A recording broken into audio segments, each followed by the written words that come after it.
Hello everyone, thank you all for joining day 4 of TFUG India Summit. We had a wonderful session for the first 3 days. Today we are going to cover most of the topics related to machine learning research. We have awesome 5 speakers lineup waiting for delivering wonderful talks. So with that, I would like to introduce our first speaker, Dr. Manish Gupta. Dr. Manish Gupta is the director of Google Research India. He holds an additional appointment as Infosys Foundation Chair Professor at IIT Bangalore. Previously, Manish had led a video technology startup, and a research centers for Xerox and IBM in India. As a senior manager at IBM TJ Watson Research Center, New York, Manish led the team developing the system software for Blue Gene and supercomputer. IBM was awarded a National Medal of Technology and Innovation for Blue Gene by US President Barack Obama in 2019. Manish holds a PhD in computer science from the University of Illinois at Urbana-Champaign. He has co-authored about 75 papers with more than 7,000 citations in Google Scholar. So I'm eagerly waiting to hear more from Manish on the topic of AI for India and beyond. I think Manish already joined. Hello, sir. Hello. Hello. Yeah, thank you for Yes. joining with us. I Thank think you. we can start. Okay. Thank you. Can you see my slides okay? Okay. Yeah. So it's a pleasure.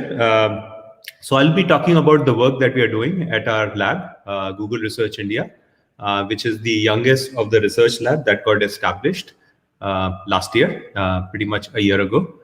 So what we are doing is, again, our charter is to, of course, do fundamental research, but then also apply that research to work on problems that are especially motivated by the Indian context, but ultimately have impact both on India and beyond through our research.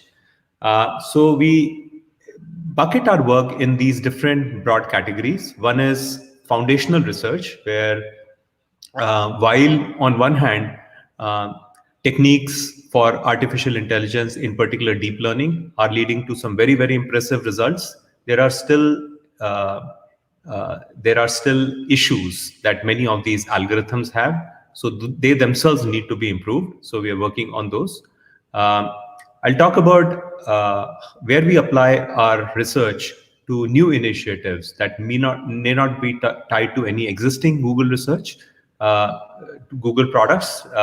So these, I'll cover things in the area of healthcare, as well as AI for social good, where we're working with NGOs to work on applying AI to problems of interest to them that are being faced by them. And finally, the work that we are doing to help improve Google products that are used by, again, millions of people. So I'll talk about research issues that arise in that context. So let me start with some of the foundational research that we are doing. So while on one hand, we are seeing impressive results with deep learning in areas like computer vision, speech recognition, natural language processing, and so on.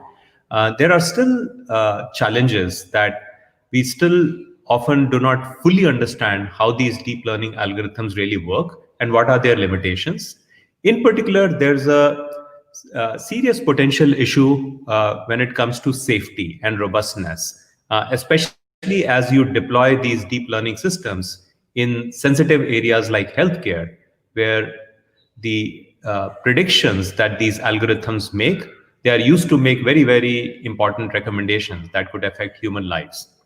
So in particular, we have seen that when deep learning methods are working on data, which is very different from the kind of data that they have been trained on, there can be significant degradation. And the worst part is that this degradation might happen without the deep learning algorithms realizing it. So in the sense, show a difference between them and humans. So when humans are faced with some kind of a tough question where, let's say, I don't know the answer, usually I know deep inside that I don't know the answer to this question. Whereas if the deep learning algorithm is encountering some data very different from the kind of data that it has been trained on, often it might very confidently give out wrong answers. So on this problem of calibration, and a specific case that we are looking at is handling uncertainty of deep learning models.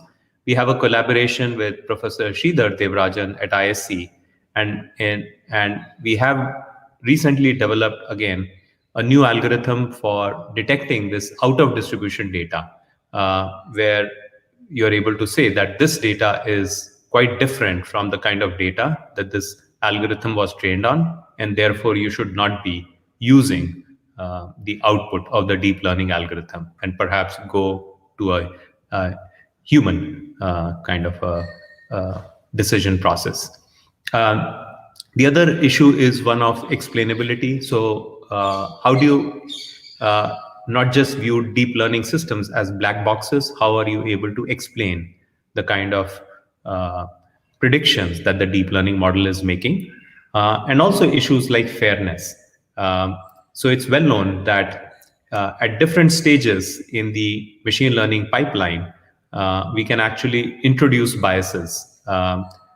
Examples are, if you don't, if your data is not very representative, let's say you are training a computer vision algorithm only on photographs of, let's say, white people, it may make very wrong kind of predictions on, let's say, when applied to people of different race, let's say black people. Likewise, there are well-known studies that show that as we are hiring people, let's say for tech jobs, often there's an inherent bias against women applicants. There have been studies that show that if simply the name on the resume is changed from a male to a female sounding name, suddenly the chances of getting shortlisted go down. So if you are using, again, all these labels to train a machine learning algorithm, it might pick up those biases. So how do you avoid such biases? Again, that's a fairly active topic for research for us. Another area that we are working on is on understanding human cognition better, and using that to improve, again, machine learning models. Because one of the things we are trying to do here is to see how human brain works, how it works differently, and are there things from how the human brain works that can be applied to build more effective models for machine learning, as well as in some cases kind of applied to look at people with mental health related issues. We are a lot of, as we are applying AI to the real world, a lot of times these AI systems are interacting with humans. Let's say they are making recommendations which are then to be used by a human being. For instance, if you're making a recommendation in a healthcare setting for drug adherence or for a particular, let's say, wellness program, you're trying to encourage the person to eat healthier. Sometimes the easier part is the machine learning part, where you're identifying what the person needs to do. But to convince the human to do it is the tougher part.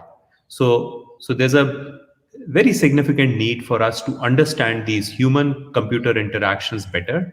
And what we see is, as we get to the world of human AI system interactions, many of these are have slightly different kind of problems arising compared to traditional human-computer interactions. That unlike traditional interactions which tend to be very discrete, human AI system interactions tend to be longer term in nature. And unlike traditional systems where you're using Windows, kind of icons and menus and so on, right, to interact with the computer system. Here, often you're using natural modalities like speech and vision and so on. So, so we have our again HCI team, which is uh, studying these interactions better, and they are particularly focusing on the healthcare setting where there are fascinating challenges that arise because of, again, especially in the Indian context, when you have very, very few doctors available to serve the population. So there's a scarcity of doctors, scarcity of resources, as well as how do you make sure you're taking care of marginalized groups and handling things in the right ethical uh, manner. So let me shift gears and talk about some of our efforts which are aimed at kind of creating new solutions, especially on some of the toughest problems that we see as a country or as a society. So I'll start with talking about transforming healthcare. And I would argue that there's not a single country which is happy with its healthcare system. So every country is trying to improve its healthcare system. In particular, if you look at countries like the US, what I have shown here on this slide is the per capita expenditure on healthcare. And, and the US is at the top spot, where even based on 2018 data, and this number continues to rise, it was already spending over 10,000 US dollars per person per annum on healthcare. And it recognized that this cost is unsustainable, and the way it is growing. So there's a need to bring down that cost. But again, I mean, nobody wants to bring down this cost at the expense of quality, right? So you want to continue improving quality of healthcare. Now, if you look at some of the countries like UK, which have a much lower cost compared to the US, you might think that they are doing fine. It's only the US which is an outlier. But under the covers, if you look at the trends of healthcare spending, even for a country like UK, they're actually spending, they're actually growing at a very fast pace. And countries like UK are also concerned about trying to reduce the cost while improving quality. Um, and there's one country here, India, which doesn't seem to have the problem of very high average cost per person. But the reason for that is that uh, we don't provide decent healthcare to much of our population. So again, as we start to build better healthcare for especially people in rural areas and those who are not well served today, we simply cannot afford to take the path that countries like the US have taken. Because if you were to look at, let's say, the per capita spend over there of even a country like UK, you multiply that by the population of India, it would exceed the GDP of India. So clearly, that level of spend is unsustainable, and we have to find a better way. So, what's that better way? The better way in healthcare is twofold. There are two aspects. One is the business model change, that it needs to become more consumer centric, which is really focused on delivering value to patients as consumers. For every rupee that they are spending on healthcare, you have to worry about delivering value, rather than have a system which has an inherent incentive to prescribe more and more expensive medical treatment. The other aspect is to make it more proactive, and this is where AI can make a difference. So what do I mean by making healthcare more proactive? There's a saying that prevention is better than cure, and we have seen that in times of Corona, right? The best way to uh, essentially deal with Corona is to try and prevent yourself from having it, rather than having to treat it. But once you have, let's say, a particular disease, the treatment itself, if it can be done in a proactive manner, it leads to much better outcomes, right? So, and what I've illustrated here are the different tiers of healthcare, where the most expensive uh, part of healthcare is an ICU. The most expensive place to deliver healthcare is that ICU, which is not a particularly fun place to spend that night. Uh, and if you are able to take care of the person so that they don't need to enter the ICU, it leads to both better outcomes as well as lower cost. And that same argument keeps applying over to different tiers, that if you can take care of a person at primary healthcare center rather than them having to go to a super specialty hospital, uh, it leads to better outcomes. And continuing that argument further, uh, if you can take care of people when they're living their normal lives at home and at work, uh, and prevent them from falling sick, that will lead to better outcomes as well as lower costs. So let's look at a couple of examples of how AI can be applied to make healthcare more proactive. So I'll start with this example of screening for diabetic retinopathy, which is one of the leading growing causes of blindness. And diabetic retinopathy potentially affects any person with a diabetes. And there are over 400 million such people in the world, including over 100 million people in India. And the way, and today what happens is, because we have a severe shortage of eye doctors, roughly 45% of the people with this condition end up suffering a vision loss before they are ever diagnosed.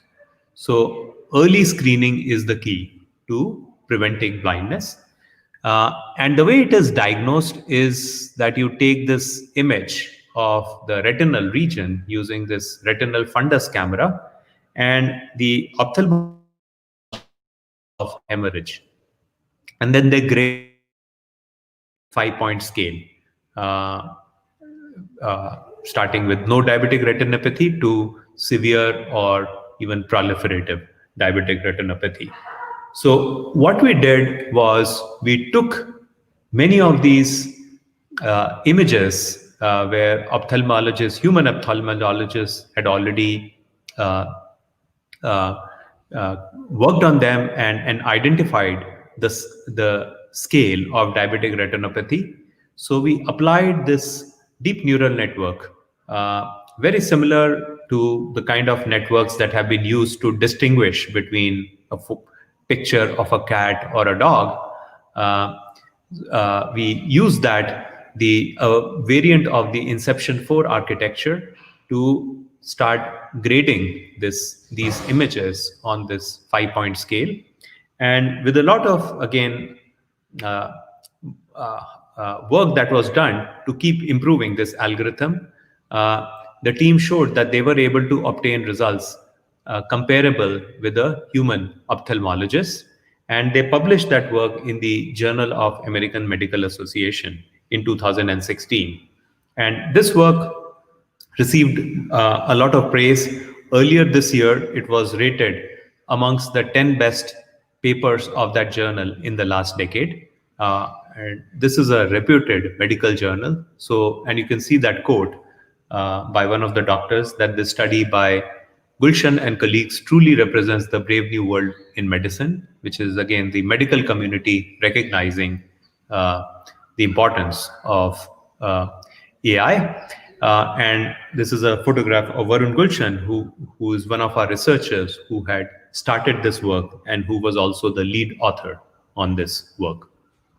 I'll give a second example of cardiovascular disease, which is pretty much the number one killer for people across the planet. Uh, so the unfortunate part when it comes to a country like India, so India is again known as the heart attack capital of the world, the CVD capital of the world. The unfortunate part about India is that of a lot of people who suffer from a heart attack or a stroke, uh, most of them, and it is estimated that close to 80% of them, are not even aware that they are suffering from cardiovascular disease. So that's the bad part. The good news there is that it is actually possible uh, to either completely prevent that heart attack that people are having, or significantly delay that heart attack by potentially 10 to 15 years. So people are getting heart attacks and strokes at a much younger age than they should. And through a combination of simple lifestyle modifications and medical interventions, it is actually possible in most of these cases of millions of people in India who are suffering from heart attack and stroke to delay that adverse event by potentially of the order of 10 to 15 years. Now, so we are building a health platform to help achieve that, which relies on primarily mobile phone to do the sensing. There are increasingly also wearables that people are using, and if there are cameras through which your activities can be observed, those could be used in addition. But we'll focus more on the mobile. And through the sensors that are there in any mobile, uh, you can actually sense a whole bunch of signals, on top of which, once you do further AI, you can extract important healthcare signals out of that. So you can infer a person's heart rate variability. You can from actually a camera and doing analysis over the image of a person's face. You can potentially also infer their obesity levels through analysis of the photograph of a person. You can, through accelerometers, you can infer how much of physical exercise the person is getting. And by analyzing some of these then signals further, you can, and applying AI, you can actually predict the risk score of this person for cardiovascular disease, and for that matter, other kinds of diseases. And not only that, you can then also come up with a plan where the person can intervene early. So one could, through again analysis of these health signals, you could come up with simple recommendations for a person. Things like you need to limit your salt intake in your diet to no more than 5 grams. You need to get at least light to moderate exercise for at least 30 minutes every day for 5 times a week, and so on. Through interventions like these, or otherwise medical interventions, if your blood pressure is not under check, even after taking care of, even after exercising well and improving your diet, taking medication to keep your blood pressure under check and your blood sugar under check, through interventions like these, the CVD risk of a person, their risk of having a heart attack or a stroke, can very significantly be reduced. And this is again where you need to engage the person in a potentially dialogue, and persuade the person to accept the recommendations that you're making. Uh, so in the context of such systems, there are obviously data privacy concerns, because if you are using the mobile phone camera to observe what's going on with the person, that data is very, very sensitive. So we are utilizing, again, technologies like federated learning, which was originally invented at Google Research and now being used by many, many companies and other research groups. And again, there's a TensorFlow library, also federated learning, that allows you to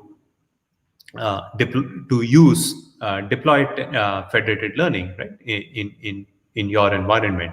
And the idea of federated learning is that when you're, for instance, operating over over data collected from mobile phones, to respect the privacy of the individual, you can ensure that the data, the raw data, which is the, let's say, the pictures that you're capturing of the person, their exercise data, and so on, you can ensure that that raw data never leaves the mobile device. It is not stored on a cloud. Uh, and again, using federated learning methodology, what you do is initially you build these models using proxy data, which are built centrally and deployed on the devices. Then you uh, iterate over those models through the data that you see just locally on a given device. Now, obviously, the drawback, if you were to stop there, is that you only learn from data that you have on a single device.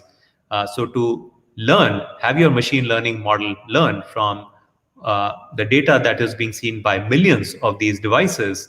What you do is you then these devices, they share some of the machine learning parameters, things like gradients of that gradient descent algorithm, which is running on the device as part of the deep learning pipeline with the central server in a manner that you're still not sharing the raw data, but you're allowing, again, uh, uh, overall machine learning model to be learned in a distributed fashion and then distributed back to these devices. And uh, and federated learning, when combined with techniques like differential privacy, because if you were to again stop here, uh, one of the concerns could be that the central model that you learn, even though you haven't shared the raw data from a given device, the central model that you have learned may still remember data from an individual's uh, raw data, and with the right kind of attacks, that data could be revealed. So, and that can be taken care of by techniques like differential privacy, which ensure that the model that you're learning, it never, you can not, it does not remember the individual data, and the individual data for the person cannot be recovered from this model. And again, this particular methodology is something that we are right now applying to cardiovascular disease, but it can be extended to many, many other kinds of diseases, various forms of cancer, and so on, and help provide healthcare in a proactive manner. I'll just very quickly cover some of our other topics, like AI for social good, where instead of going to just Google product groups, we went to NGOs that were working, again, tackling various problems in the communities. And we asked them what were some of the toughest problems that you're dealing with, where AI could be applied to make a difference. And we launched 6 of these projects covering areas like public health, education, and wildlife conservation in November of last year. And to give you one example, we are working with this NGO Arman with a program called Mitra for maternal and child health, improving those. What they do is they work with expecting mothers, where for every month, every actually week of the pregnancy, there's a message that gets delivered on the mobile phone of this expecting mother with some helpful tips about what to watch out for, and uh, some suggestions, for instance, some dietary supplement that it would be good to take during that particular week of pregnancy. And they've seen that for women who stick with this program, this leads to improved outcome both for mothers as well as their babies. And this, again, program continues through the first about 6 months after the child is born. So it leads to better outcomes, but what they find is often, for various reasons, roughly half of the women end up dropping out of the program despite the benefits for those who stick with it. So they asked us, can you apply AI to predict which of these women are likely to drop out? And through the models that we built together with IIT Madras, our models were able to predict for over 80% of the women who were dropping out, they were able to identify them early. So we have deployed that model in production at Arman. And again, they are using it to engage those women who are at a high risk of dropping out in a special manner. And they've seen that it makes a difference, and they're in the process of measuring how much of an improvement they're able to get in the eventual outcomes as a result of this.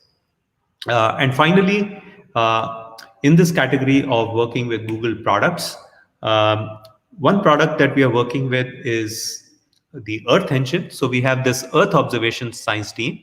What it does is it applies computer vision techniques to satellite images for various problems. So for instance, with the Earth Engine team, we are working on this land use, land cover classification problem, where for every point in the map, we are trying to automatically classify, is this a forest, is this agricultural area, is this a water body, and so on, or is this a settlement? And the idea is that through this, once you do this, it can help you do some very, very meaningful kind of analysis about what's going on with a given region. So for instance, how much of a forest cover are you losing in a given region? What are you doing to the water bodies? And it has motivated projects like how do you restore the health of lakes, which are again getting affected due to construction activity and so on. Uh, and and our team is also working with the flood prediction team from Google, our colleagues in Israel, which in fact has been deployed in India on the river Ganga, and it is now getting extended to many, many other rivers. How do you do automated riverbed extraction to improve the accuracy of flood prediction? So we are getting, again, interesting results. And some of this also requires improving the existing state of the art through techniques like semi-supervised and self-supervised learning that I'll just omit in the interest of time. So we are, through, again, these machine learning techniques, we are seeing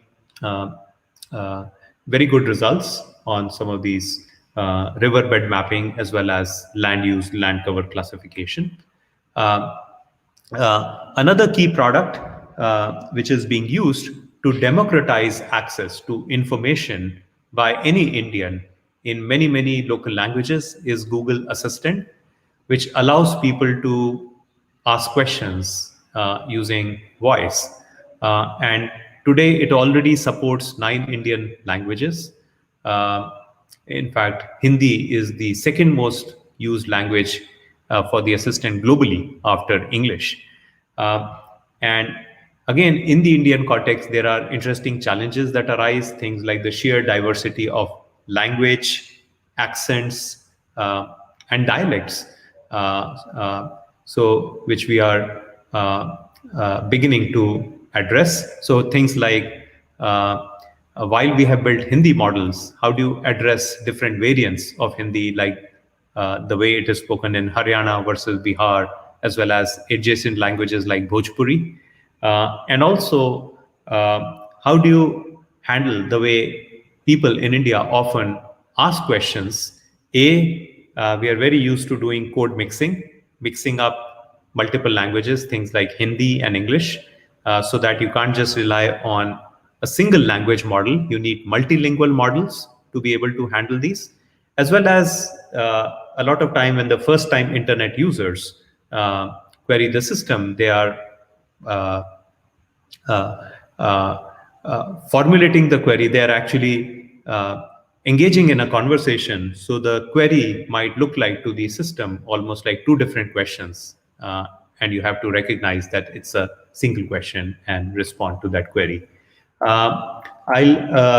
Even as you look at the traditional Google search, we see things like misspellings, which are very different from how a native English speaker might do misspellings, because these are, as you can see from this example, double bed furniture. This is kind of, you can see that phonetically it makes a lot of sense why it has been spelled this way. So can you understand the user intent even when there are these kinds of misspellings, and so on. I'm going to stop here and just conclude that one of the another active area of research for us is how do we abide by these AI principles that we have established of being socially beneficial, avoiding creating or reinforcing unfair biases, be built and tested for safety, incorporating privacy design principles. I refer to some of these pieces of research, things like safety, handling out of detecting out of distribution data, as well as techniques like federated learning, which are trying to incorporate privacy design principles right from the beginning. But let me kind of stop here with the observation that what I have presented here is just kind of, you can think of that as some initial examples, a tip of the iceberg in kind of how AI can be applied to real problems to make a difference. But there are many, many more opportunities for us to tackle real world problems. We certainly at Google Research, we look forward to working with partnering with various communities, with academic groups, with startups, with NGOs, to apply these technologies and make a difference to the world around us. So thank you. At this point, I can take a few questions if there is time.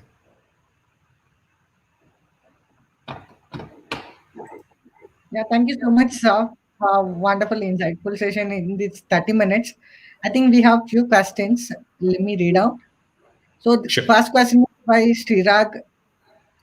Does a local training happens in edge device like mobiles as a part of federated learning? If yes, how the training is done in edge device such as mobiles? Right. So the part of the local training, when you're operating on the data that is only seen on that mobile device, resident on that mobile device, yes, that part is happening. And there you are utilizing again the computational capabilities of the mobile phones, because they are increasingly becoming, I mean, there are computationally fairly strong. There are also hardware that Google is kind of special purpose hardware that Google is building for some of these edge devices. So there's a version of TPUs that is also available on some of these edge devices to allow such trainings to be done in a more effective manner. But then there's also that step where some of these then machine learning parameters are then shared with the centralized server to make the overall distributed learning happen. Thank you, sir. Let's take next question. Can we use AI to evaluate the psychological condition of patients? So there is increasingly again, for instance, dialogue systems being built, conversational agents to deal with again people under mental stress or who might be suffering from depression. So there are ways in which you can uh, for instance, uh, try to estimate the kind of the level of mental stress that a person has, and again, that can be done through a variety of ways. There are some researchers who are trying to do it based on maybe even how you're interacting with, let's say, your mobile device, your the way you're typing up your emails and so on. Uh, but also dialogue systems where, based on your interactions with the human, you are inferring kind of the uh, the cur- the particular state of the individual, and then trying to support them. Again, a lot of this is kind of work in progress, and there continues to be research to enhance such systems. Thank you, sir. I think we can take one more last question.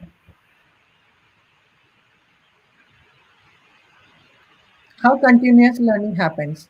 Like it's already trained the model, how it incorporate with new data?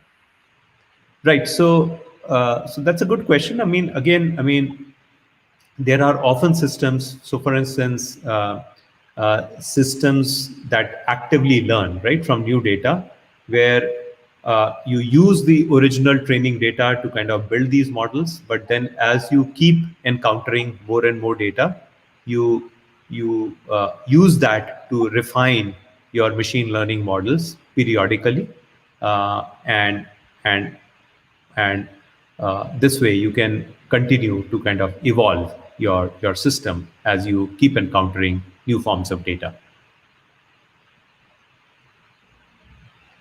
Okay, thank you so much for joining with us and delivering a wonderful session.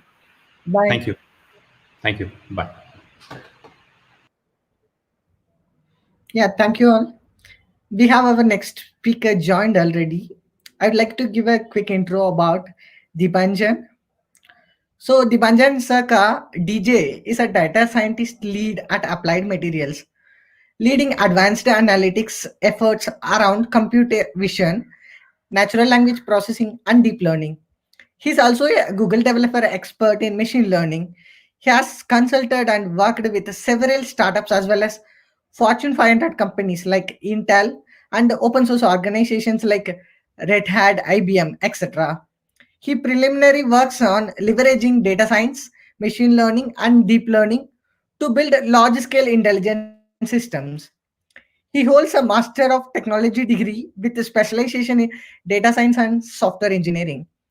Dibanjan has been an analytics practitioner for several years now, specializing in machine learning, natural language processing, computer vision, and deep learning.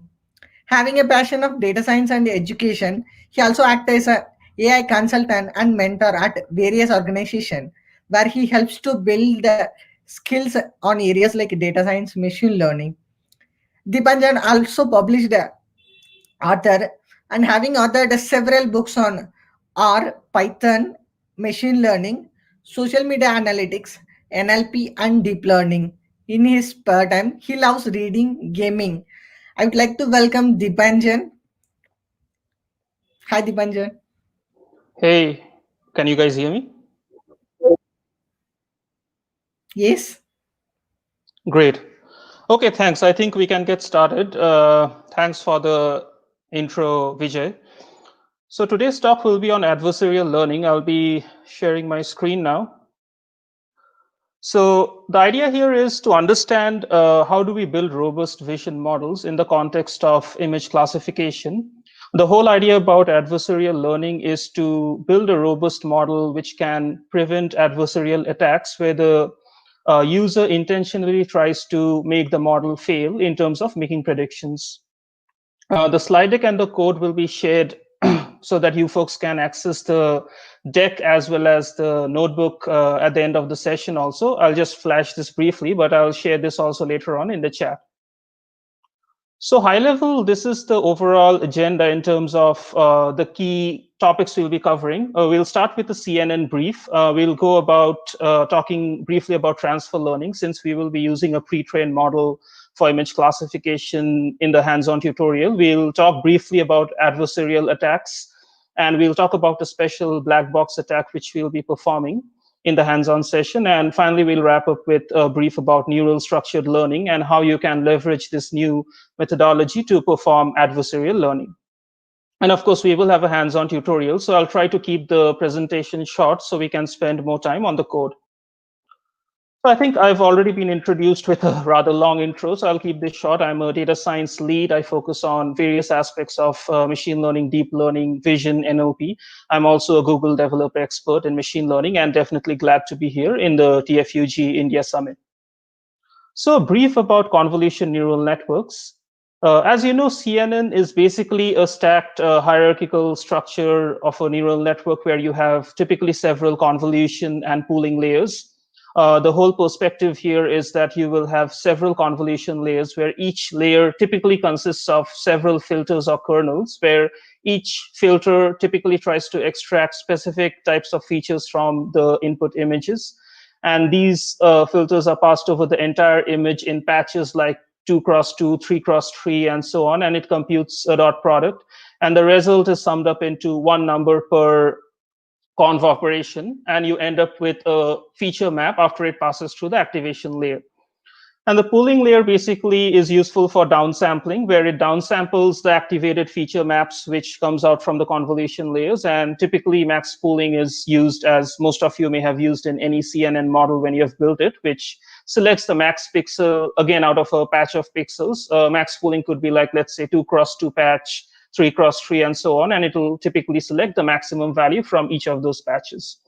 And obviously, this is a neural network, so there will be nonlinear activations throughout, where the feature maps, the pooled outputs, and so on, they will be sent through these nonlinear activation functions like ReLU, and this introduces nonlinearity and helps in training overall via the backpropagation. A bit about transfer learning. So ideally, traditional machine learning is all about having isolated learning, where you have a data set, you have a model which you're building on the data set. Now, if a new problem and a new data set comes in, the knowledge is not retained or the learning is not shared. You again build a model from scratch on this new data set.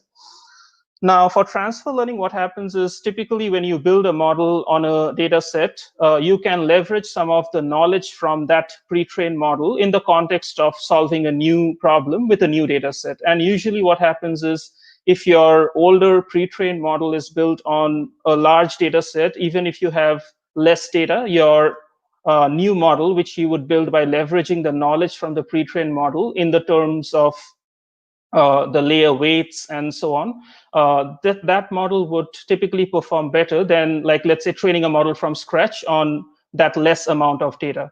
But again, this is not guaranteed, because there is this whole perspective about domain adaptation and so on, where if your features, the distribution of your features are widely different, it may not always adapt properly. So those are things to always keep in mind when applying transfer learning, not that it is always a silver bullet to solve problems.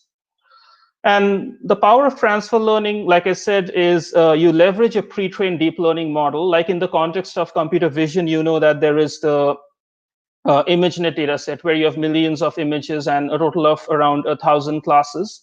And there are a lot of the models like VGG, Inception, ResNet, where organizations or universities or companies have been building these models against this benchmark data set, trying to reach the highest level of accuracy. And this model is already well versed in terms of identifying what are the right types of features to extract, because their layers have been tuned well on this large data set. So the idea here is to solve this problem of apparel classification, which will be our main problem or objective in the course of this session, where we will be looking at the simple fashion MNIST data set to classify 10 different types of apparel. And the idea is to leverage one of these pre-trained models and apply and transfer its knowledge in the context of this apparel classification problem. And there are typically two approaches to leveraging transfer learning. One is you don't tune the weights of the pre-trained model. You use it as it is. You extract the features from your new images, and then you leverage it for whatever you want to do, downstream classification, detection, regression, and so on. And the other part is where you take the pre-trained model and you fine-tune its knowledge, which means you fine-tune the weights of each of those layers, and you try to adapt that model's weights towards your own problem. So those are the two approaches, and we will be leveraging the fine-tuning approach in our problem. And we would be using the VGG19 model, which is typically a 19-layer deep learning network built by the Visual Geometry group at Oxford quite a while back. And again, this was built on that ImageNet database. As you can see, it has 16 convolution layers, along with some max pooling layers. And the whole idea here is we would be leveraging this first part of the network to extract the right type of features whilst fine-tuning these layer weights. And we will not be leveraging the last part of the network, which is typically the dense layers and the output layer, because this is more in the context of the ImageNet dataset, where the output layer had 1,000 classes. But in our case, we would have a last output layer of 10 classes, because we would be classifying 10 types of apparel. So we would focus on these intermediate layers to extract the right kind of representations from the input apparel images. Now let's talk about the interesting part of this session, adversarial attacks. So what are adversarial attacks? Typically, as you can see in this image, you add some kind of a perturbation or a noise in this image. And the idea here is that noise which you add to the image would not be visible to the human eye, but it would affect the model in a negative way so that it ends up failing in its task of, let's say, image classification. So the whole idea about an adversarial attack is to purposely add some perturbation or disturbance or noise in the source data, which is, let's say, this image, to fool the model. And this noise is not like a natural noise, although there is natural types of adversarial images which could be present. But the idea here is to synthetically inject this noise on top of the source input image. And the way to do this is the attacker, let's say the user, would add these small perturbations or distortions to the original image. And there are various ways of adding this. We will look at one type of attack in the next slide. But the main thing to remember here is, and why this is an interesting area of research since the last 5 to 6 years, and even more so now with the whole aspect of explainable AI and so on, is that these perturbations could be indistinguishable to the human eye. So let's say a human is passing an image. Maybe they are not able to see that perturbation, but the model will fail horribly. So that would cause basically this network to fail and the experience to be negative. So that's the reason this is becoming more and more important, where the idea is not just build a model which is really highly accurate on just your source clean data set, but also add in some noise to make sure it's robust to those kind of noises. So the adversarial attack which we will be leveraging today and which we will be using to try and attack our model is the fast gradient sign method, also known as the FGSM. This is a popular method which is there in Goodfellow's paper from 2014. I have linked the paper PDF in the GitHub link also. You can read about it in more detail later. But if you see here, this is an actual example which we will be seeing in the notebook, where we have a sneaker, as you can see, a sneaker. And the idea is the original model would predict that, okay, this is a sneaker with a probability of 100%. But if you introduce this noise, as you can see here, some adversarial pattern here, you can see that there is some slight noise and some slight coloring, but the model now fails horribly by saying now this is an ankle boot. So that's the whole idea, where how we are injecting this noise. So we use the gradients of the neural network to create this adversarial example, as you can see here in this equation, where adversarial underscore x is the new generated image, x is our source image, and epsilon here, which you see, is the multiplier, which is used. As you can see here, we had used a 0.08 multiplier. And this multiplier is multiplied or basically injected to the sign of the gradient of the images. So something to remember here is that the objective of an image classification system obviously is to reduce the loss, like a cross entropy loss, as it's training via backpropagation. So when we are creating an image, our objective also is to create such an image where we can maximize the loss. And the way we do that is we first take the gradients of the loss with respect to the input image. What that means is we would pass the input image to our model, we would get the loss, and then we would compute the gradient. And then what we would do is we would take that small multiplier or the small coefficient, the epsilon, and we would add that to the sign of the gradients. And then basically that would be superimposed with the original image, which you see here. And the whole objective or the goal here is to fool an already trained model. So this is also known as a white box attack, where we have the model, the weights of the layers, the gradients, everything accessible. There are black box attacks also, but we will not be covering that here, considering the scope of the session. Now let's talk about the way to prevent this adversarial attacks. So there is a whole paradigm called neural structured learning. And that is where it's a new learning paradigm to train neural networks by leveraging structured signals besides the feature vectors which are already processed across each of the layers right through the network. And what do we mean by the structured signals here? So structure could be explicit, where you may already have a graph of dependencies. And a graph could be, let's say, you can see here, these are images of bulldogs. So obviously they would be similar to each other versus, let's say, images of a Labrador. So that's where you could create a graph by yourself. and that would be basically that explicit graph showing that similar dogs are related or linked to each other and forming a structure. Or you could use or construct a graph internally or implicitly, where one way would be to leverage nearest neighbors, as you know, to find out similar images to the input. And the other option is when you're doing adversarial learning, which is the whole purpose of this session, where you create those adversarial examples from a source image by doing those minor perturbations, and you link them to the source image, saying that these are all similar in a structural sense. Like if a sneaker, you inject some noise, they are still sneakers. So they would all be together in that graph. And structured signals are commonly used to represent relations or similarity amongst these samples. And models trained with adversarial perturbation, as we just discussed here, using that implicit structural graph, they have been shown to be robust against these malicious adversarial attacks, which could be done. And the high-level methodology here is the structured signals, just like the generated adversarial examples, could be used to regularize the training of a neural network. So don't just focus on the input features of the images, but also focus on the structure. And the way to define this is you need to minimize the total loss here, which consists of the supervised loss as well as the neighbor loss, as you see here.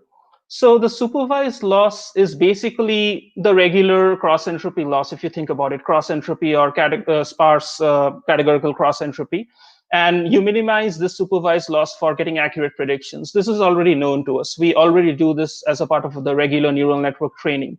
The new thing here to prevent this adversarial attacks is to minimize the neighbor loss to maintain similarity among inputs from the same structure. So as you see here, the neighbor loss here, where we are trying to minimize in terms of some kind of a distance metric, like a L1 or an L2 distance. The idea here is to minimize that neighbor loss so that similar images in form of structure would basically try to minimize in terms of leveraging this neighbor loss. So overall, we focus on two types of loss, not just only the supervised loss. And how does this help in the context of adversarial learning? So the whole idea for the neighbor loss is basically we create implicit structures by generating adversarial examples. So each of these would become an adversarial example for the source image or a neighbor for the source image. And in this case, the total loss would be supervised loss plus the adversarial loss. And the supervised loss is basically what we just discussed, categorical cross entropy, sparse categorical cross entropy, and so on. And the adversarial loss is basically to maintain the similarity among the inputs, the input images, and the generated adversarial examples. So in that way, the neighbors here basically mean different variants of that same input with those injected noise. So we will purposely create those noisy images so that we are kind of preparing the model to be more robust for the real world environment where people could purposely send those kind of images. So we will explicitly train the model here with that kind of a noise. And on a high level, adversarial learning, thanks to neural structured learning, I think from TensorFlow, it's pretty easy to use it. On a high level API, the structure is basically you have your source data, you build your TF.keras model, you set some specific configurations for your neural structured learning in the context of adversarial regularization to penalize whenever the structure loss is basically increasing. And that is where you add the adversarial regularization construct on top of your base, let's say, neural network model, which you construct. And then you basically compile, train, and evaluate like you would in a normal setting. So the only difference which is happening is these two lines of code, which you need to add, along with other data housekeeping dependencies. So hopefully this gives you a nice perspective on neural structured learning in the context of adversarial learning. Now, I know this is not a great example, so we'll dive into an actual hands-on example on the fashion MNIST dataset. So let me quickly switch my screen.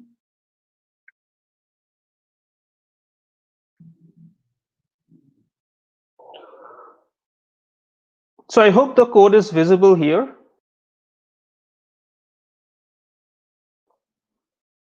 Now, the idea here is to leverage a pre-trained model, as we discussed, a VGG19 model, build it on the fashion MNIST data in the context of image classification, perform some perturbations purposely using this fast gradient sign method technique to see how a really nice performing model can be essentially flawed. and then generate a noisy test data set to check the real model performance on actual noisy data, and then perform the adversarial learning by leveraging the adversarial regularization construct, and then showing the performance of that new adversarial learned or trained model in the context of our old base VGG19 model. So initially, as you can see, some basic dependencies I'm loading up. I'm using TensorFlow 2.3 on Google Colab. And the whole objective is to build an apparel classifier and perform adversarial learning. We will be using the fashion MNIST data set. Most of you are familiar with this. It has 60,000 examples of training data and a test set of around 10,000 examples. And each image is a 28 cross 28 grayscale image. And it has a total of 10 different types of apparel. So the idea here is we load up the data set, which is already available in TFKRS data sets. As you can see, we have 60,000 training images and 10,000 test images.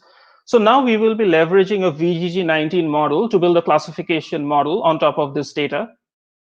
So a lot of annotation is there in the notebook. Feel free to check out in your spare time. I will go through the main sections instead of line by line again. So one thing to remember is VGG was built to work on color images, or basically images of 3 channels. So we need to do some reshaping and resizing.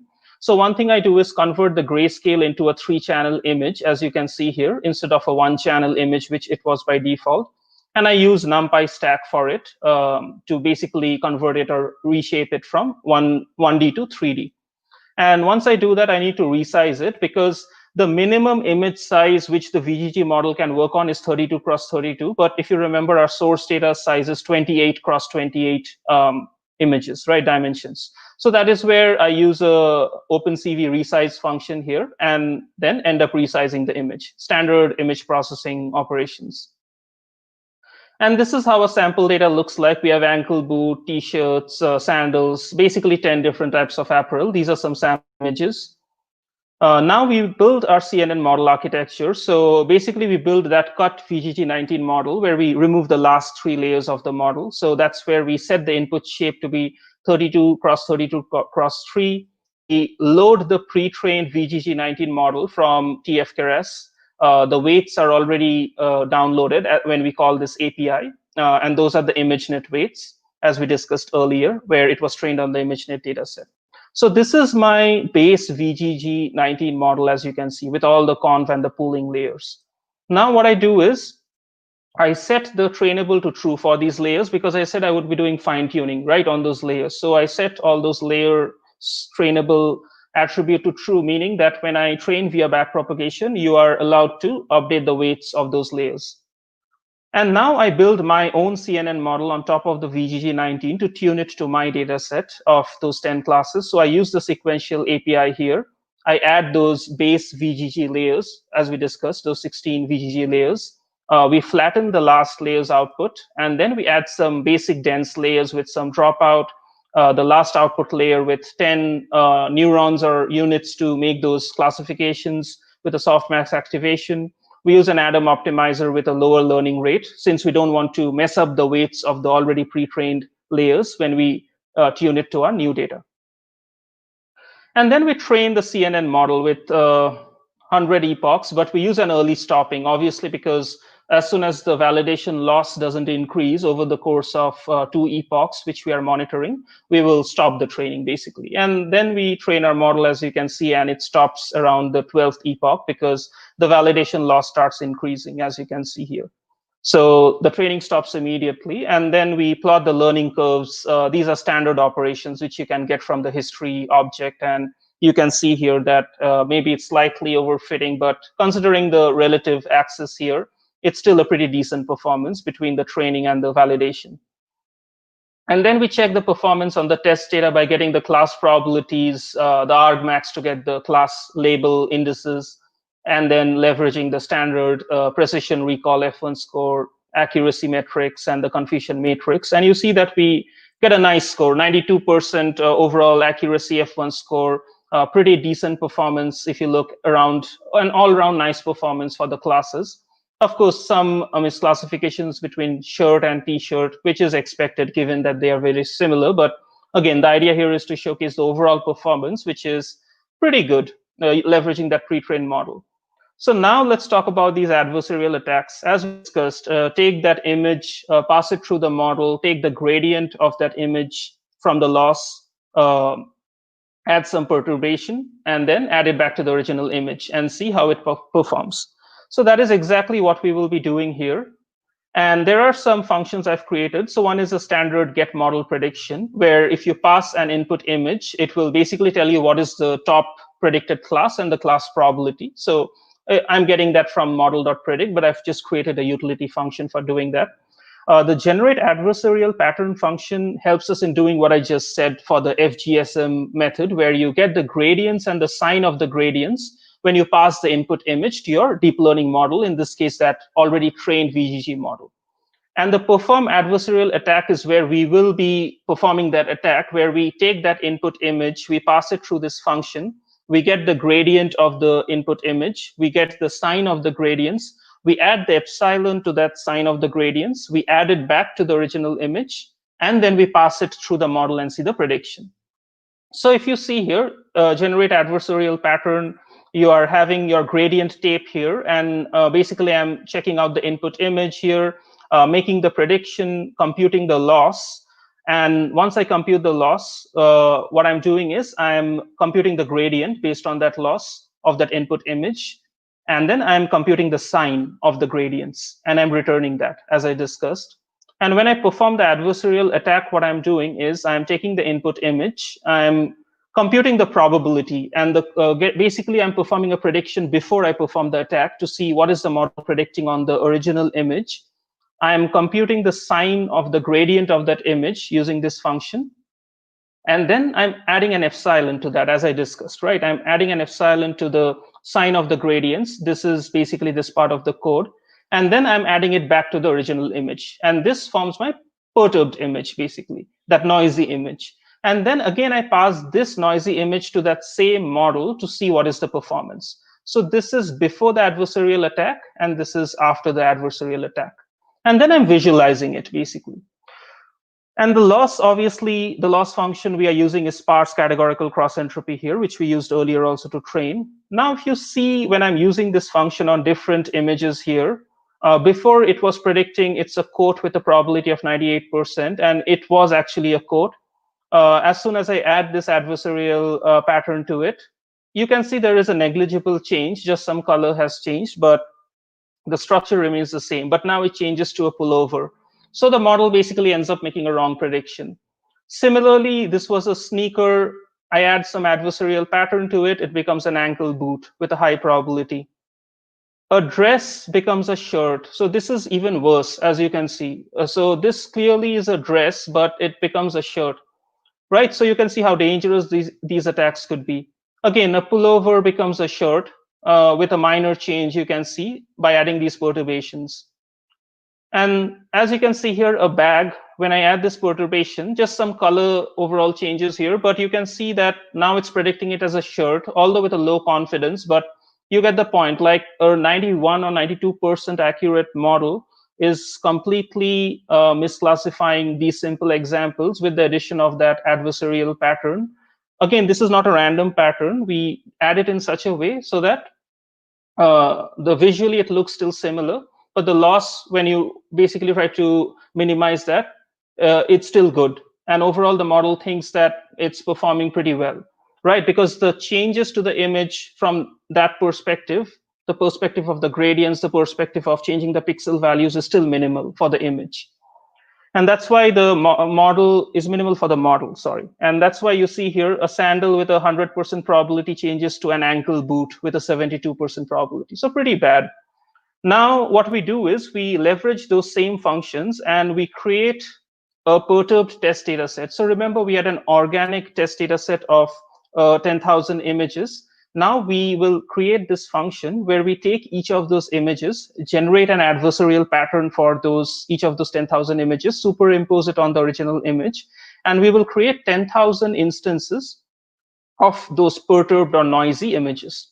So that is where we, as you can see, have this new variable which points to 10,000 noisy images, which we generate using the same function. And here we are using a constant epsilon of 0.05. across all the images. So we take each of those 10,000 images, take the gradient, sine of the gradient into 0.05, basically superimpose it, and we create the perturbed versions. Now, if I take my CNN model, the VGG19 92% accurate model, and I predict on these perturbed test images, you can see the accuracy drops by more than half. Like from 91 or 92, it drops to 45%. So this shows you the importance of why we need adversarial learning, especially if you're working with a public scenario where people may often want to attack your system. So you can see here that how ImageNet winning model comes down to its knees with just some minor perturbations which are being put in the images.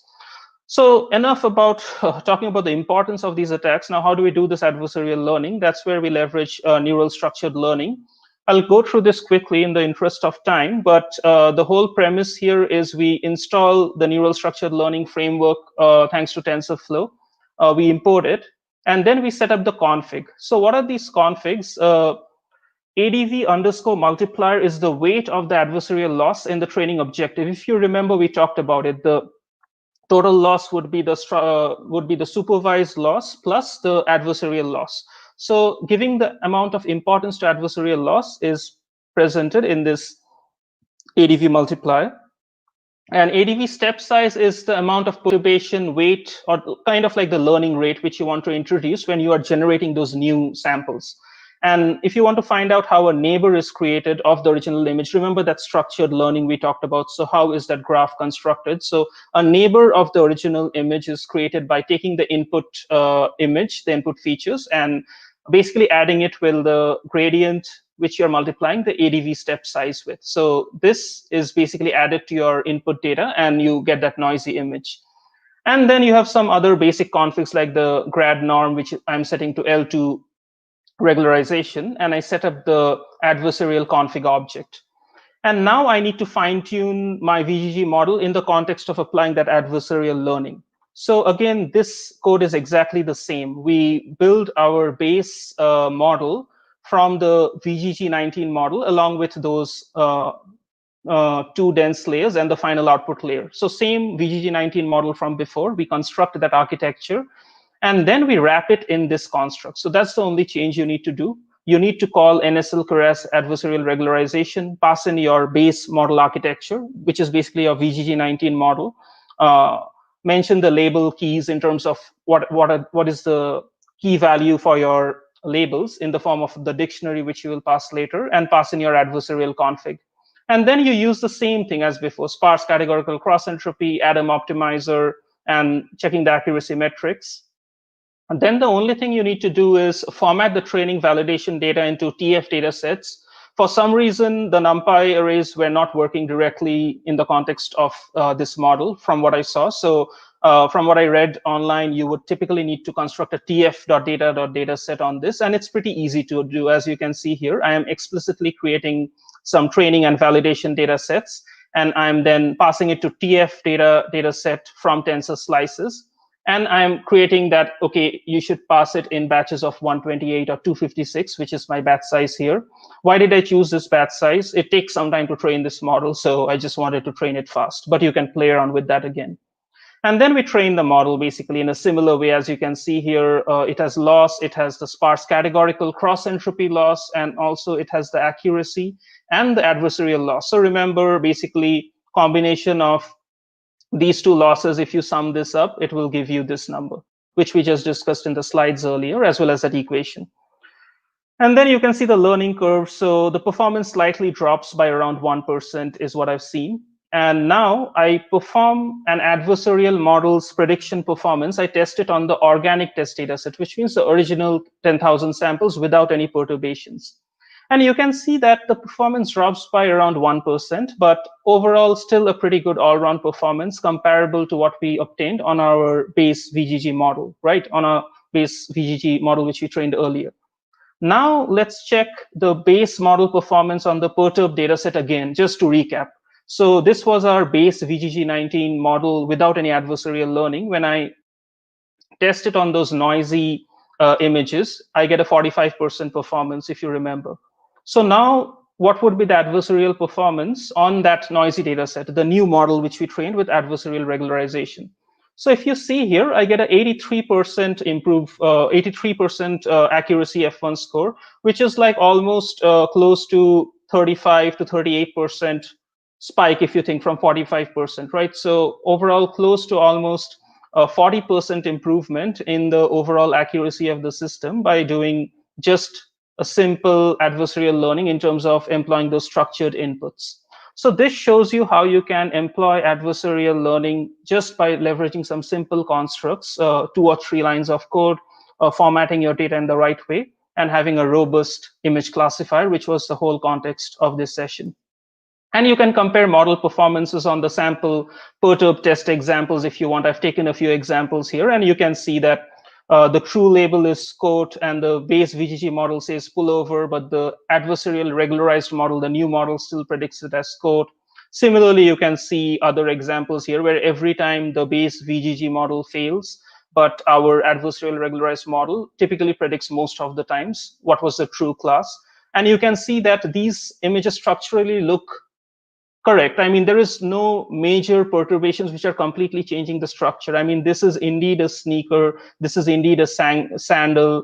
If you see, this is a pullover. This is a bag. But you see the base VGG model says it is a t-shirt or a top, which is like completely wrong. So that gives you the perspective of what could be done overall. Sorry about that. Yeah. So that gives you the perspective overall about the promise of adversarial learning in the context of building these robust classifiers where you don't have to face these embarrassing mistakes, especially if you have a public facing vision API. So I think that concludes the hands-on tutorial. I know I'm out of time. Just for reference, these are the links which you can check out in the future. My friend Saik, who's kind of organizing this event, he has some excellent reports and he's building some really nice content on adversarial learning. So do check it out, along with some research papers also, which I've linked here. And that's all. Do stay in touch. Hopefully this session was useful and open to maybe take any questions if we have time. Thank you.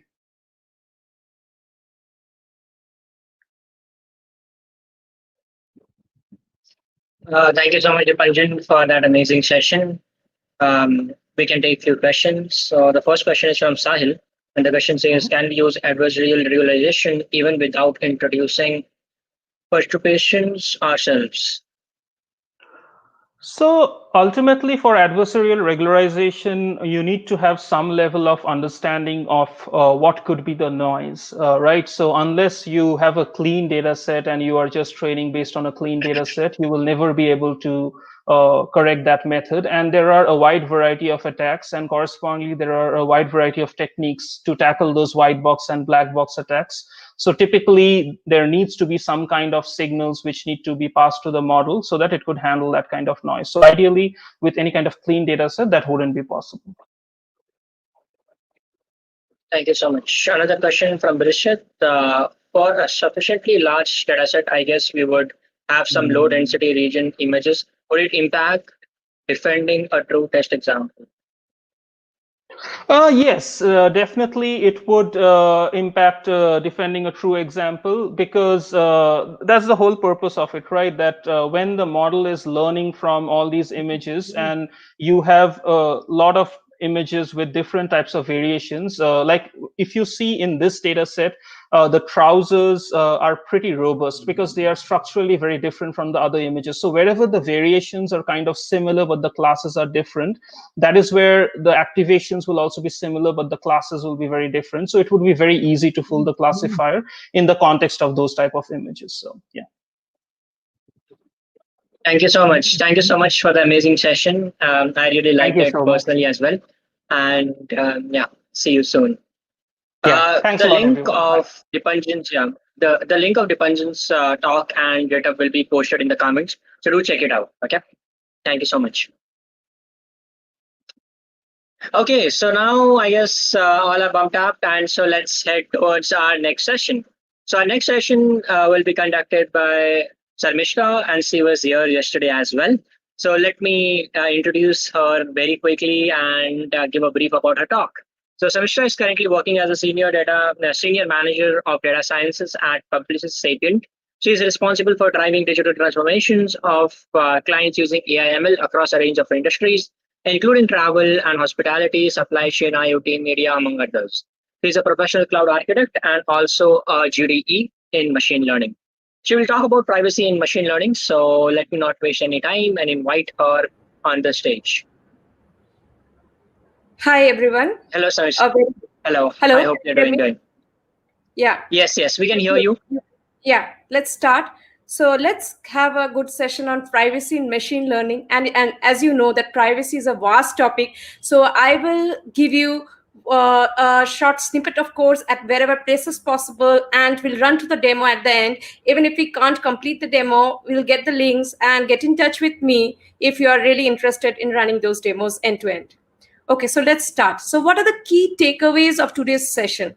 So the key takeaway is one of the most important thing is impact of privacy breach. So what are we going to face that if we break the privacy of our data, of our machine learning models? Are we going to pay penalty or we are going to end up in jail?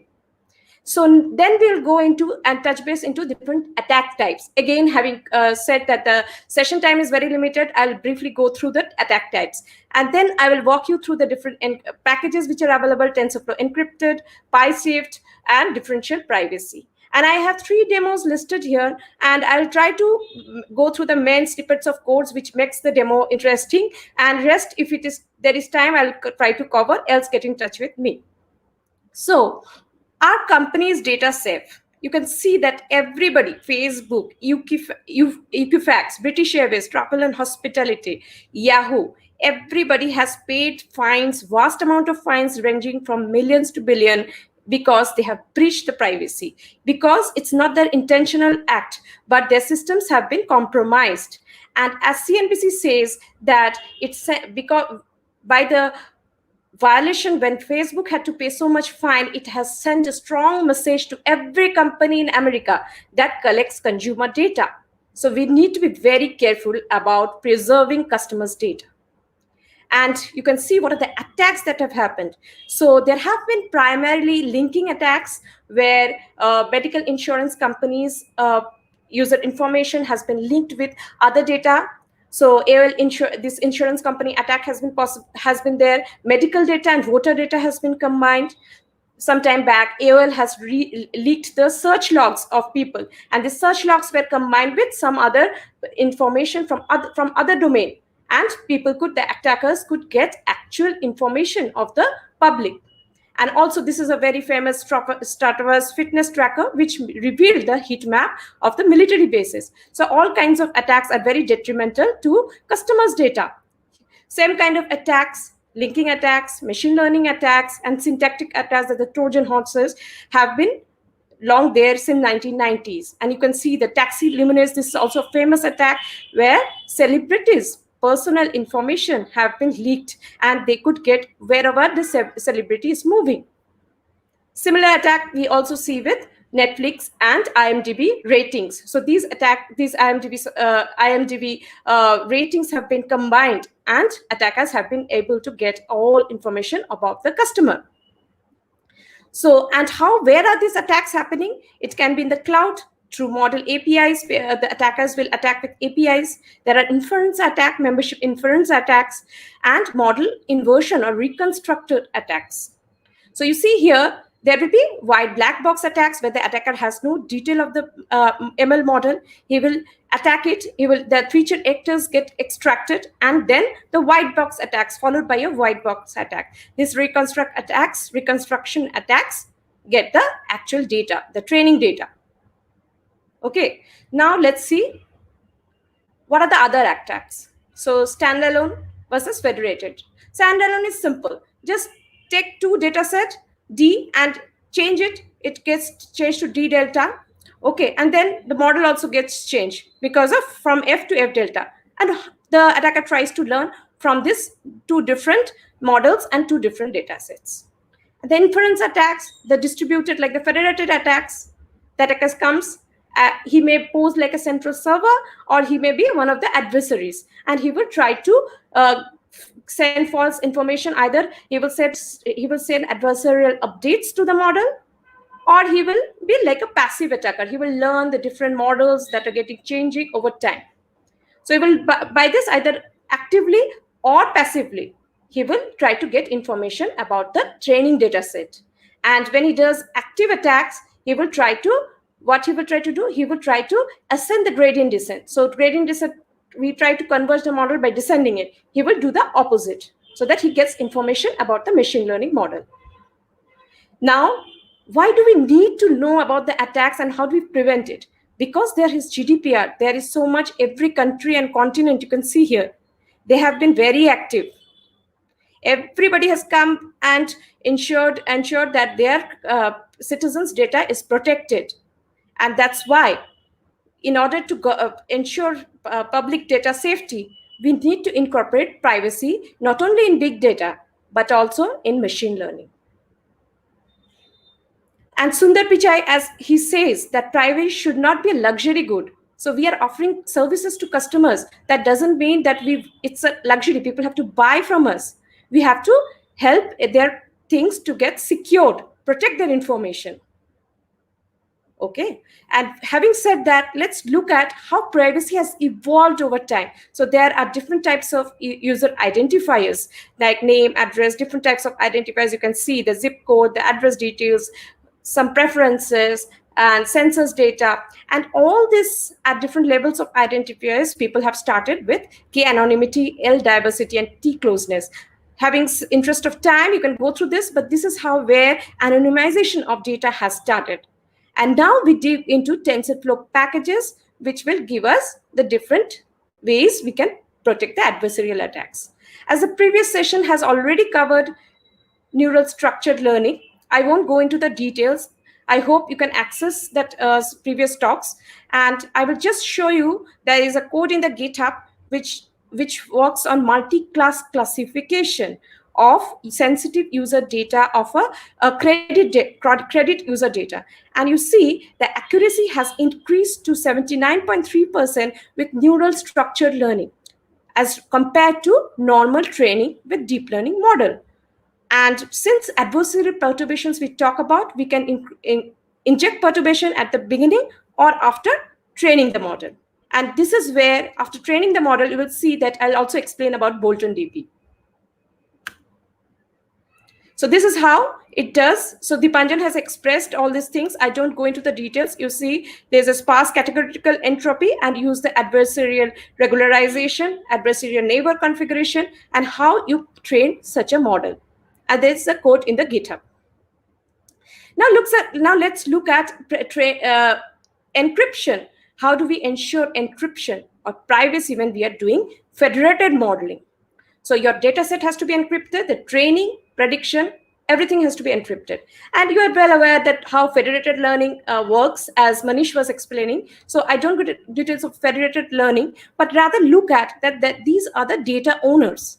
Okay, and then when these are the data owners, means from these are the multiple devices or where you can get the data. And once the server, the federated server computes encrypts the model, he has to take a private he has to encrypt the data of all the data owners, and he has to compute an average of all the gradients. And that's how it works. And this is how if you are trying to understand the difference between public and private, look at this. That red, we have put it like a private input. So the data set we have talked about has to be encrypted, and the model owner, the data has to be the model owner, which provides the weights and the model parameters, the bias, the weights, that has to be encrypted. And finally, the client prediction has to also go encrypted and send out to through the model API through the outside world. And then let's go into differential privacy. So what is differential privacy? Differential privacy is a kind of an abstraction by which we will not be able to differentiate two different data sets that has a single different point. And it has been known to protect against differencing attacks, linear attacks, and reconstruction attacks. So let's take a deep dive into differential privacy. So this is what I said. So here you see there's only a single image differing into 2 data sets. And we try to measure the privacy budget, like this, the amount of privacy or secrecy it has added by training it with differential private optimizers. And this, the ratio of the 2 different data sets has to be less than e to the power of epsilon, which is very less. You're seeing e to the power of epsilon. And what is the norm added? This is the noise added. So max of D1, Q of D1 minus D2 or D dash. So these things are useful metrics that will help in understanding that how much noise I have added, how much privacy I have added to while training the model. And while we talk about differential privacy, we cannot ignore Bolton DP, because Bolton DP has been found to ensure trust and customer performance as it injects noise post-model training. So post-model convergence, there is a noise injection and it can take data from different sources. Go by this, it's kind of an ensemble training.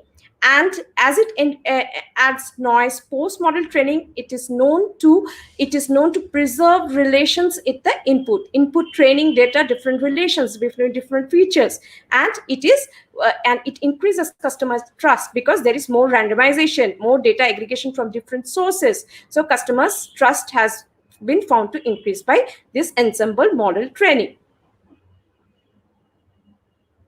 And here you see the TensorFlow encrypted with differential privacy, how it will work. Like TensorFlow encrypted works at here and here. The server 1, server 2, it gets the model owner, gives the model, the weights, okay, and the servers, they will train the model, that they define private input, whatever you have seen in the previous code snippets.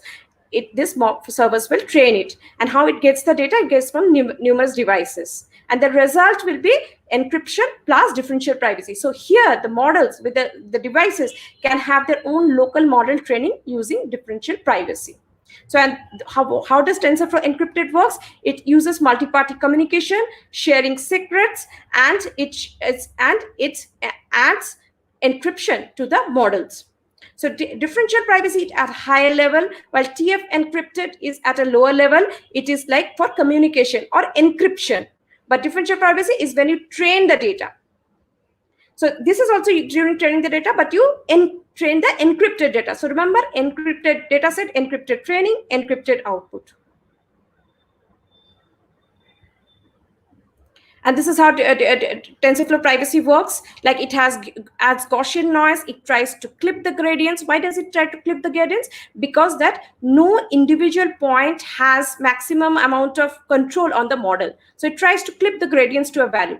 Okay, and then it uses gradient descent optimizer over the Gaussian or whatever noise you want to add. You can add Laplacian noise, and it clips it. And you see there will be, as we have talked about, there will be a privacy versus utility trade-off. So your accuracy will get a little bit compromised. And how do you measure that? How you measure the privacy budget? There is a privacy ledger. I will walk you through that code. How do you compute the amount of privacy budget that the model has been capable of? And in addition, TensorFlow privacy has differential privacy has also added the concept of micro batch, so that in mini batches we do in samples, right? So, but we have to clip the gradients and add noise to each and every individual point. But that will make the process so slow. So we have to use micro batches and several micro batches which will run parallelly. And in that process, we will doing the noise, joint clipping of gradients, adding noise to the individual micro batches. And they use the concept called RDP, and that is the difference amount of, that is the epsilon we have talked about, that the difference between the ratio between the D and D dash should be less than epsilon, and that is we are going to measure with this RDP Rayleigh differential privacy of order alpha. We are going to measure through the code. And it's not about privacy at my model level, but it is an end-to-end building a distributed system. So we cannot compromise privacy when you get the data from ingestion sources, be it IoT or like the messaging queue or the data flow where we get the data from. And then here at where we are doing the storage and BigQuery, after that we are going to store the data there. Also we have to anonymize and keep the data encrypted.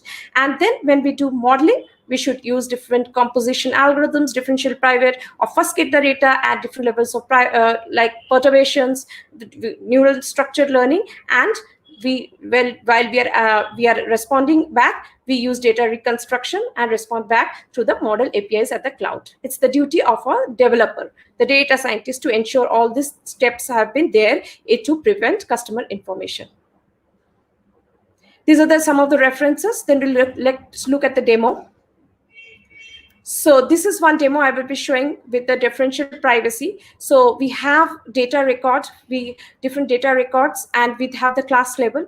We use the target model and we train the attack model. With the target model, we train the attack model. So attack model helps to find out that whether the data record is in that training data set or not. How we do that? We have different shadow training and test data sets. With the shadow training and test, we train the shadow model first. And with several of the shadow models, we develop the attack model. We get the trained prediction, test prediction from the shadow models, and with the shadow models output, we train the attack model. And while doing so, we include differential privacy. And the Bolton DP we have talked about, you can go through that. What's the difference? So Bolton DP is very straightforward. Instead of we are doing this Gaussian optimizer, what we will show in differential privacy, they will straight away, they will use the strong convex binary cross entropy and the epsilon and the class weight they will use, and the noising distribution, which is the Bolton model's stochastic gradient and the noise distribution that Bolton DP supports, the Bolton model supports, and that can help to inject post-training noise. So that is the Laplacian noise they are using. So this is the difference between Bolton DP and our differential privacy. And we have already discussed about that utility, that it's a very useful technique. It increases customer trust because it has data from different sources, better convergence, and it is it is very useful. Like, it runs within minimum time and it has a convex loss. So let's go through the demo, and then we'll take the questions. Hope you can see my screen. So for secure, this notebooks are there in Google Colab. So this notebook I have not modified. So let's look at. So let's look at how we are going to, let's run it today and see that how TensorFlow encrypted can be used. I have used the PySwift library. The PySwift has TensorFlow encrypted embedded within it, and it has been provided by Dropout Labs. So let's run it. So this is the normal what it does. It creates a sharing kind of, like, it creates a share strategy, like multi-party communication. So it will distribute the model weights and the model data by sharing by creating a shared secret where the model parameters are encrypted. Then we just plain way how we do normal deep learning model training. We do that. And then launch the workers. If we don't have our separate servers, we have to turn it to auto is equal to true, where like Alice, Bob, and Carol are 3 different users who will communicate with the shared server, with the common federated server. This is the model. We are sharing the model, and which is running in a cluster setup. And we serve the model. Now we will see the weight coming in, but we have to run the client. The client has to consume the output. So this is an MNIST data set. This is like loading the data set. I don't go into the details. Connect to the model, and once you connect to the model, these are the users. These are the clients. Think of a federated learning situation, and this querying the model, and they query the model, and they get the output. So see, this one was getting stuck before the model serve is getting stuck before the client has consumed the data. So the client has to connect to the server, and the server will respond to the client. So the client will query the model, and then my clients are Alice, Bob, Carol, and they are all running in a cluster setup. So these are like a message queue that they will be posting this cluster, where the model parameters, the model predictor outcome will be posted, and these clients will consume the trained output that the server has trained. So this is for, you can see this is there in Google Colabs. This is for private prediction using PySwift Keras between the server and the client.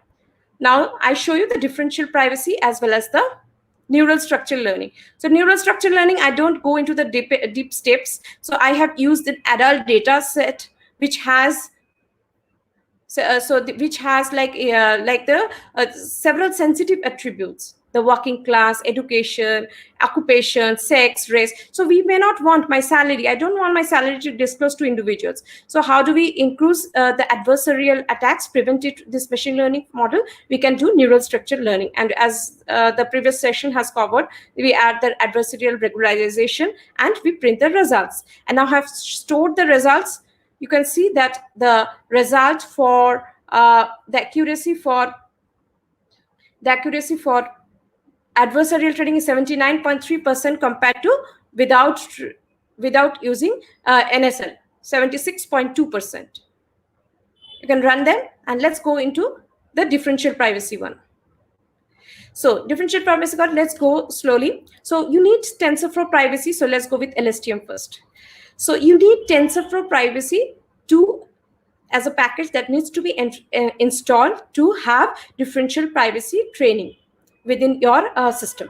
And you can do it in Colab notebooks. So this notebook you won't get. It is a very customized code I have developed, and you can find it in GitHub. So I have used some research papers and use a very specific data set with the adulthood data set, which has all sensitive information of individuals.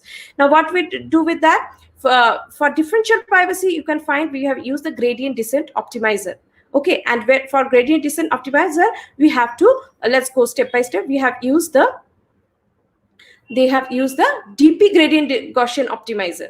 So what is that? If you go deep into it, if you said the normal gradient descent optimizer, but over that a Gaussian noise has been added to normal Gaussian descent optimizer. So that's why we term it as DP gradient Gaussian optimizer. Now, after we have done that,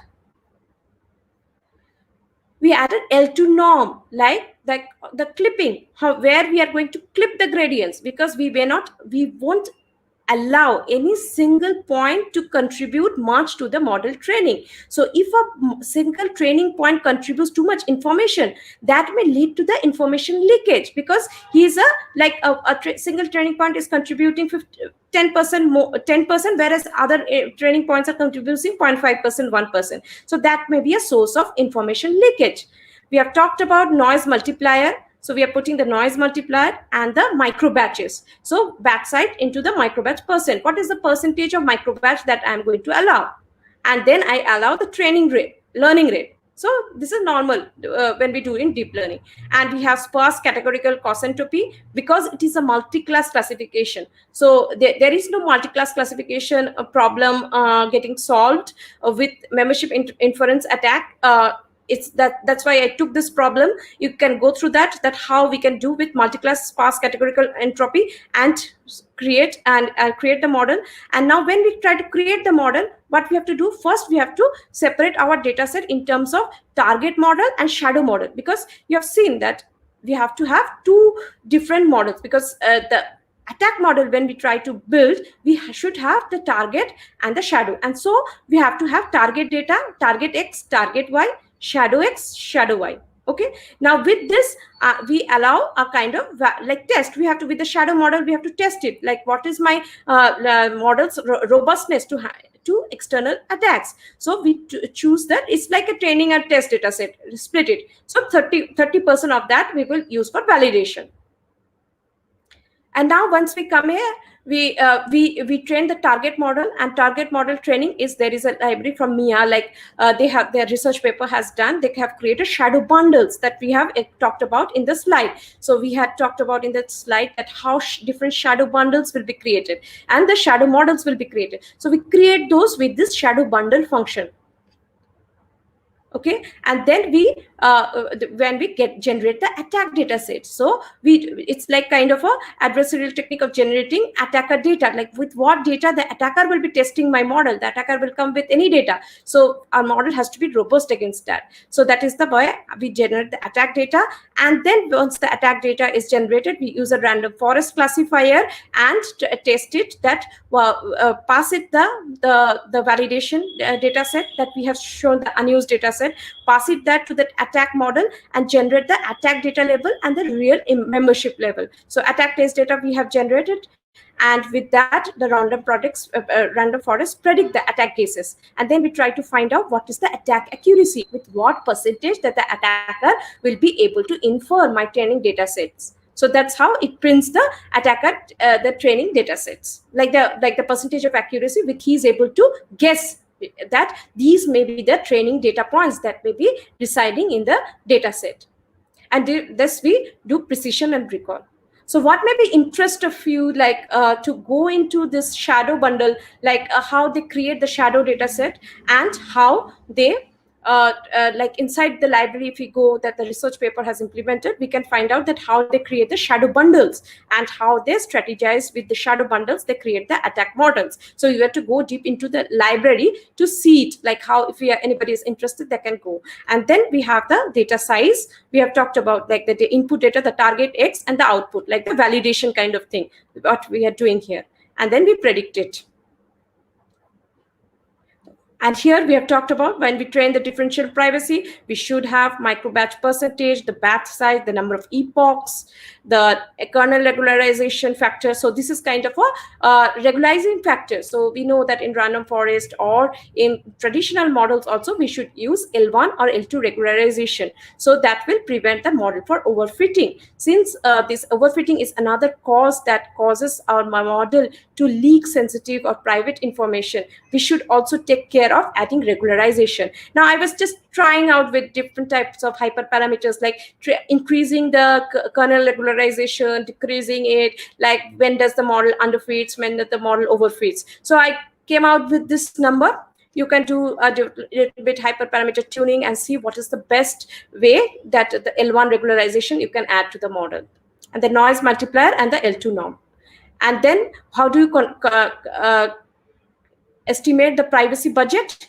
So you have to compute the RDP, the Rainy Differential Privacy. That will give you an estimate of how your privacy budget, that is the epsilon. So we are computing the epsilon. We are first have to compute the Rainy Differential Privacy with the sampling probability, like the number of samples that we are taking while adding the noise to that, and the noise multiplier. And once we have this RDP, we pass it, and this target with this target delta, which should be less than inverse of your training data set. We compute the epsilon, and as epsilon increases, your privacy is sacrificed. But it is not that always that when we have a large value of epsilon, it means that your training model is leaking information. It is a very comparative measure, and we need to be careful, like what we are doing and what is my threshold of acceptance. So don't get frightened if you get a very large value of epsilon, but see that relatively how your problem fits to the business and what is the accuracy and what is the acceptable trade-off you are making. With this, I end my talk. So you can look at more codes in the GitHub. I have provided all the links to it here. It's my GitHub. And follow me on techairesearch.com blogs. Okay. So I'm also a blogger, and all this information will be there in techairesearch.com. So questions? Thank you so much, Sharmishta, for that amazing talk. We will see some questions. So the first question is, TF is extending privacy in the same way, same way like other Google products line is offering, or it is different, like Google Duo extends end-to-end encryption? So TF is extending privacy, so differential privacy as well as TF privacy with sparse categorical entropy. These topics are more under research, and Google is working on it. So TF in the same way other Google product is offering, or it is different? Other Google product means, can I ask, like Duo extends end-to-end encryption? No, it's not end-to-end encryption again. So it's kind of encryption at every end. So the when the model owner sends the weight or the bias, it is encrypted. It arrives at whoever is doing the training, and there also, if you see, there are 3 or 4 servers involved, and which is doing the multi-party secret communication. So there is not like a TLS kind of thing, end-to-end encryption. So every stage there is encryption, and the final encrypted output is sent out to the client. It's a multi Okay. kind of a encryption, multi-stage encryption. Okay. That's And there's a good explanation. TensorFlow privacy is not. Yeah. Yeah. Go ahead. Yeah. Sorry. Forgot you. Okay. You can go ahead if you had something to add. That's fine. Yeah. So TensorFlow privacy is still under research, and a lot of things are happening to it. Keep following it. So it's not everything is freezed, and we have developed every model. Thank you. The next question is from Navneet. Difference between TF federated and open-minded PySwift. Yeah, so TF federated, if you see, it is more of a federated learning. They don't have so much encryption embedded in it. So open-minded PySwift is an extension that this it has been come out, I think, with Dropout Labs or some company. So they have given more functionality to it, and it's still evolving, and open source contribution is invited. But it is like a kind of a federated setup, a cluster setup between different clients and a server, and how encryption is exchanged, and so that no information leakages happen. But at TF federated, we don't have. TF federated is just a federated learning. Awesome. Yeah, exactly. So yeah, thank you so much for putting your insights on that. Yeah, thank you so much. It was a pleasure to have you here. So if you are sharing your slide, just give us a URL so that we can put it in the comments, and people are asking for it. So yeah, thank you so much, Sharmishta. Sure. Thank you. Bye. Bye. Okay, so next up we have Akshay Bahadur, and without taking much of a time, I will give you a quick introduction, and we are all good. So Akshay Bahadur's interest lies in computer science. So once he started in machine learning, he was actually working on a project, and that project was about women's safety application aimed towards women's welfare in India. And since then, he has been increasingly tackling social issues in India through technology. He's currently working alongside Google to make an Indian sign language recognition system specifically aimed at running on low resource environments for developing countries. His ambition is to make valuable contributions towards the ML community and leave a message of perseverance and density. He's also a GD for machine learning, and his talk will cover end-to-end distributed deep learning with Apache Spark. So I welcome Akshay onto the stage. Welcome. Thank you so much. You're muted. Yeah. Thank you. Better now. All right. So I'll quickly share my screen. All right. So the session is this one, end-to-end deep learning. I'll try to keep it as quick as possible. This is a lightning talk. Will only be cover like 15 minutes. So this is no way in going to be covering all of the aspects of end-to-end distributed deep learning, but this is going to give you some key points where you want to, if you want to work on an end-to-end application in a production environment. How can we use distributed computations or distributed systems for machine learning? So without further ado, let's just start. And before that, I just want to extend my gratitude towards TFUG India Summit. All the OC members are doing really well, especially during this time. So I'm really glad that we still are having these sessions, even though we are not able to do it in person. A bit about myself. My name is Akshay Bahadur. I'm a senior data scientist as Lowe's. I am currently working in the search and recommendation team, where we mostly do customer-related customizations. I'm also a word developer expert in machine learning. All right.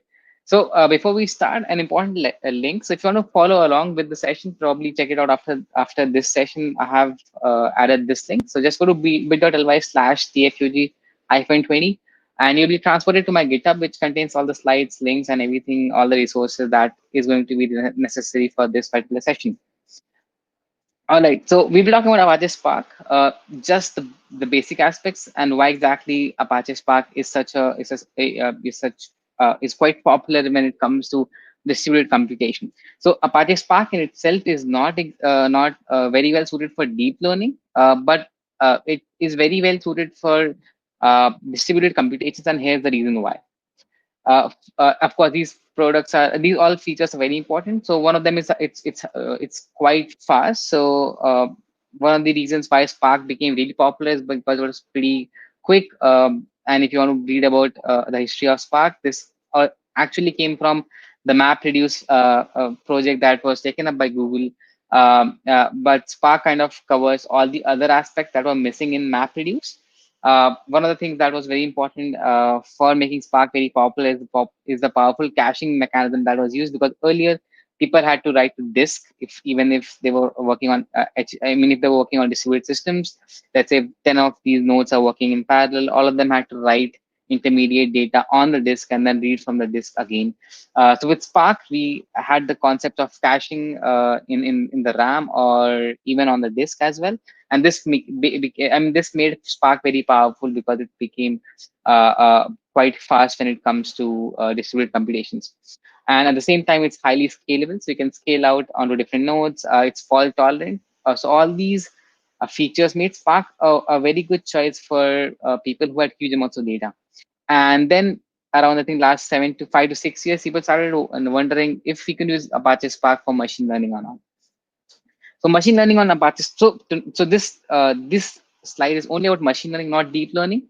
So machine learning on Apache Spark is slightly different from what we have seen previously, maybe in from TensorFlow or Keras or PyTorch.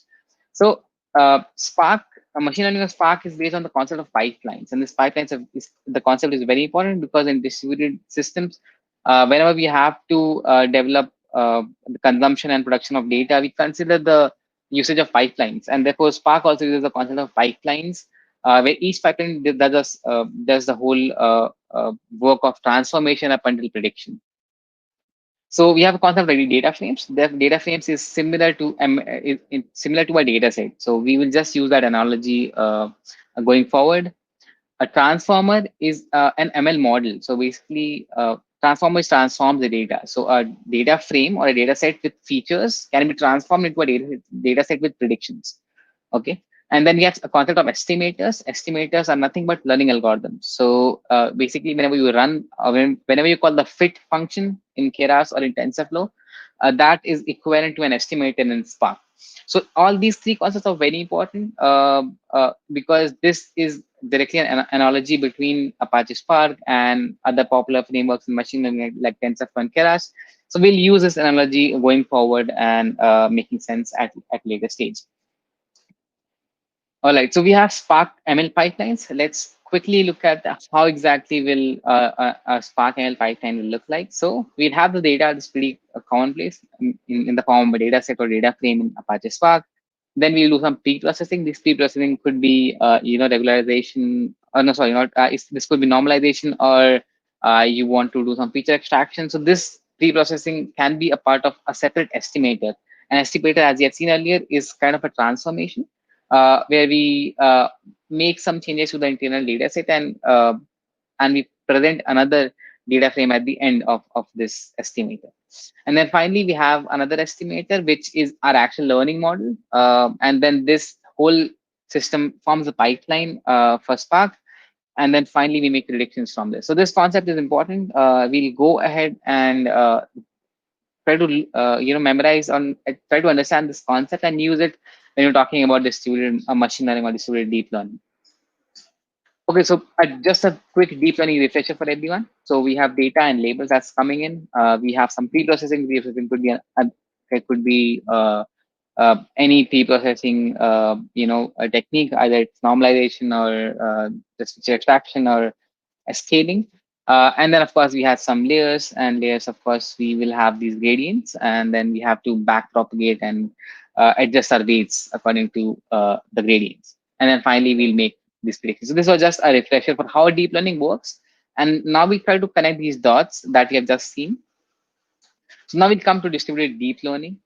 Okay. So distributed deep learning in itself has a lot of features. We'll be only covering one of them in detail. But other than that, if you want to have a look at all the six, we have I think six features. We can have a separate discussion offline.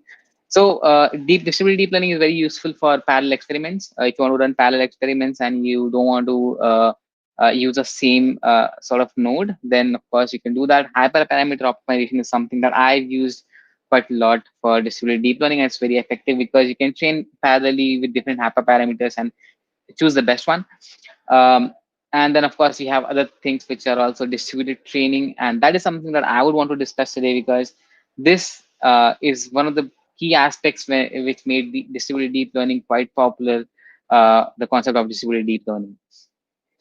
Okay, so we'll talk about distributed training in detail. So, of course, when we talk about distributed systems, you have to think about the concept of parallelism. And in distributed training, we also have different parallelism techniques. First is model parallelism, which means that within different GPUs, you can uh, specify different layers. So let's say if you have 6 layers, you can have GPU 0 can have the first 2 layers, and then going ahead, different GPUs will have different layers. And this technique is not very popular because it kind of does not make a lot of sense, to be honest to me. Then therefore there came a second technique, which is data parallelism, which means that each GPU will has the whole definition of the model or of all the layers, and then we will distribute the data among them equally, or depending on some some sort of algorithm, and then based on that we will perform our training. Now what you'll realize in this case is that how all the GPUs are in sync, and this is something that was the main question and was the main challenge when it comes to distributed training. One of the advantages that, let's say, if you use only one GPU, our error over a period of time, decreased something like this. It was quite linear, but if we added more GPUs, our error started going a lot down. And then, of course, with more and more GPUs, the error became down, but at the same time, it became more complex. So I'm going to assume that we will not look at the complexity at this point because that's not really our point of concern. We just want to make sure that we just want to touch upon the concept of distributed training and how exactly is it used and how can you use it going forward. All right, so as I already explained that synchronization was of main concern. So if you can see that there's a technique which is called as parameter server, where we had a single service, which is the parameter server service, and it got the delta weights or change in the weights after every training epoch or every training iteration. And then based on that, it used to get the weights from all the different GPUs, and it's going to compute that and going to return the weighted average or just the average of all the weights to each GPU. So this is pretty commonplace, and it makes a lot of sense as well because we have a central service which runs and it does a lot. It does most of the work for us, and it gives back the important. It at the end of each epoch, it gives back the information that is required. All right. So now this technique, of course, had a lot of pros and cons as well.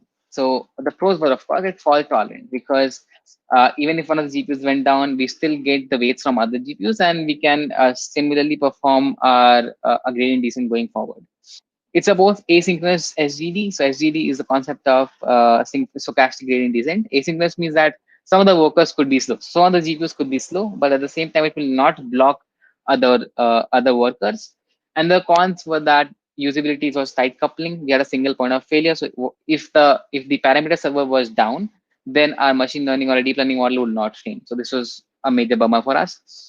Scalability, of course, was an issue. We can add more GPUs because distributed systems has the concept of scalability, but because we have one service, which is the most important aspect of our whole system, scalability becomes an issue. And convergence is a problem because you have if some of the workers are slow, it's going to be a bit tricky to because let's say what if the worker is back online and then you have to give the weight to that worker as well. So it had a lot of problems as well as it has its pros. Then there was a technique called as all reduce, which was I think introduced by TensorFlow itself. It has been heavily used by TensorFlow and as well as other open source frameworks. So what it does is that it uses an all reduce strategy. So this is different from parameter server. So let's say if we had 4 GPUs, and let's say we are considering 2 GPUs at this point. So GPU 0 will not talk to the parameter server, it will talk to GPU 1 and it's going to send it to wait. Okay. Now what's going to happen is that this GPU will talk to the next GPU, and then similarly it forms a cycle. So we are not dependent on a single service or a single parameter server. We are internally, exchanging weights and calculating the weighted average of these weights for the next epoch. So this became quite popular, and it solved a lot of problems for us. So now we'll talk about machine learning in production. So when we are talking about machine learning in production, we talk about 3 phases. Getting the data is an important concept. We talk about how we train the models, and then we have to talk about how we deploy these models in production. And we'll have to talk about 2 use cases. First is the real time, where you are getting the data at runtime. You're not training it, of course, because you're getting it at runtime, and you're making predictions at runtime itself. And then we'll also talk about batch predictions. So basically, let's say over a period of time, let's say over a period of 2 or 3 days, you want to get the information, and then you want to train the model at the end of, let's say, 2 days, or retrain your model. How will you do that? So with the concept of distributed machine learning or distributed deep learning, this became quite easy. So we'll see. So in real time, we'll talk about messaging queues, which was, I think, already covered before. So we'll use a very popular messaging queue called as Kafka. So it gets the data in real time, and then it has a streaming engine. So streaming engine will probably just get the data and clean it a bit, and then we have a real time feature store. So it's going to get the features from that incoming data. Of course, we are not training it, so the training step is blank. And then finally, we have some prediction service in real time. And there is a trained model which comes from somewhere. We're not sure about that right now. We don't care. There's a trained model which gets the data, or gets the data from Kafka at runtime, and it gives predictions to the client service. So this is the architecture for a real-time service running in production. Now, we want to also train the model or retrain the model again and again. So we have a concept of data lakes, which contains petabytes of data, and then it contains historical data. And then based on that, we use Spark ETL processes, basically these pre-processing, extraction of the data. And then we have these feature stores and label stores. And then based on that, we have batch training, which we could do on a Spark cluster, on a cluster. And then we have a model store. Based on that, we collect the best model, and that trained model is then used in the real-time processing. And then we also have a batch prediction service. So let's say if you want to perform some calculations on batch data set, let's say batch means probably batch of 1 day, 2 day, 30 minutes, 60 minutes, and then make prediction. So this is how a cycle will look like for a production machine learning environment. All right. So and going one step ahead, which is still a very novel concept, is just I wanted to give you a thought of it. So let's say how exactly. So what we have seen is that Apache Spark is pretty useful for data processing, and we have also seen that Apache Spark is works very well on CPUs. Okay, but deep learning, because it has a lot of matrix multiplications, the most optimized way to do it is on GPUs. So can we do one thing? Can we have these nodes with CPUs and GPUs, so we can perform the pre-processing on the CPU, and then when we have to train the model, we can use then GPUs on the same nodes. And this is one of the concepts that is still quite new. So we have something called as Hive, which kind of you can think of as the data lake itself. And then we have some ETL tasks. ETL tasks are nothing but we just saw feature engineering and pre-processing steps, which are doing done on CPUs. Then we store the information on HDFS, and these are just features which are written to Hadoop file system. And then based on that, the training is done on GPU itself. So we are combining the power of CPU plus GPU to make an end-to-end machine learning or a deep learning pipeline.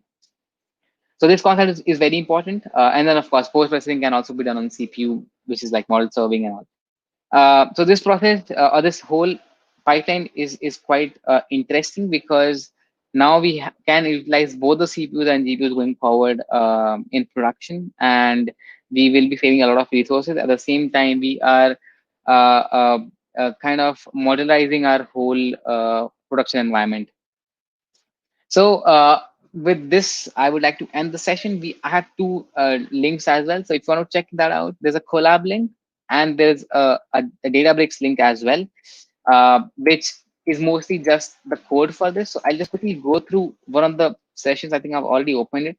So there's something called as Apache, sorry, Uber Horoward, which is used for distributed deep learning on different GPUs. So right now, if you see, it gets this number of GPUs from it. So I will not go into the details of it because this is going to be slightly a bit more time consuming. But at the same time, you can see that most of the things that you have seen are simple training, simple Keras or TensorFlow configuration that you have already seen before. The only thing that changes is that we use a different optimizer. So other than that, we use a simple error delta optimizer.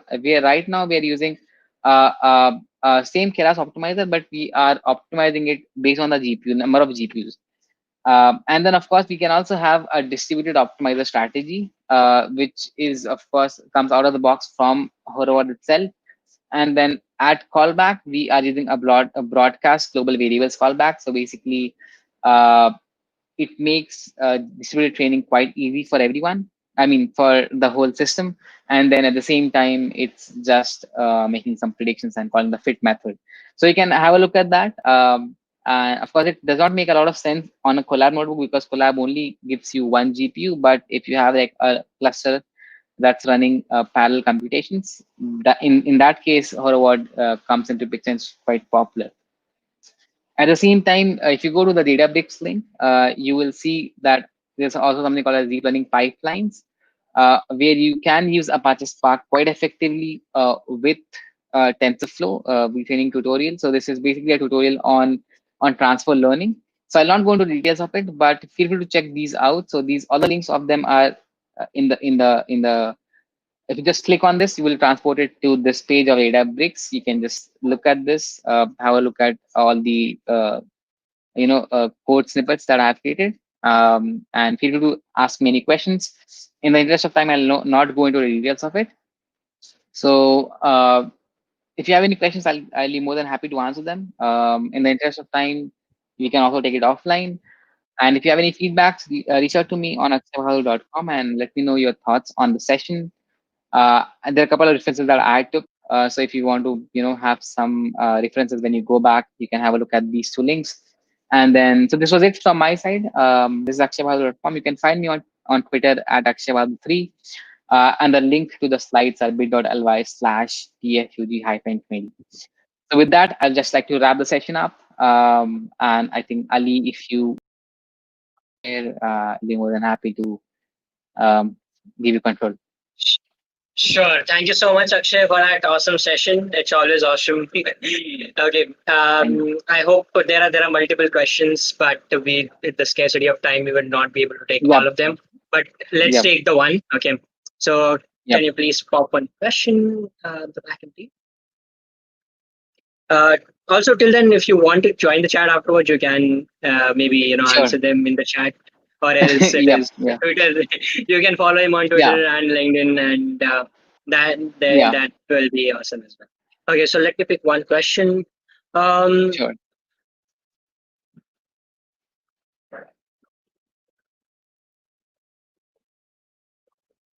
So there was one question from Dipanjan saying that brief on how the backdrop might work across workers in an epoch. Okay, so Dipanjan, of course, is like one of the best guys that I know in machine learning. I'm really happy that he asked this question. So it depends, of course, on the particular framework that you are using. So in case of so there are different frameworks. So right now we have talked about Apache. We have talked about Horoward, or which is Uber's open source framework. We can also talk about Big Deal, which is Intel's framework. So all of these have their own white papers, which you can have a look at if you want to get into the details of it. But backpropagation, how it works is that because the data is parallelly, you have some. Let's say if you have 15 rows. Let's say if you have 10 rows, and you have 5 different nodes. So 2 of the data points can be given to one node, and then going forward, 5 of these nodes will have two data points.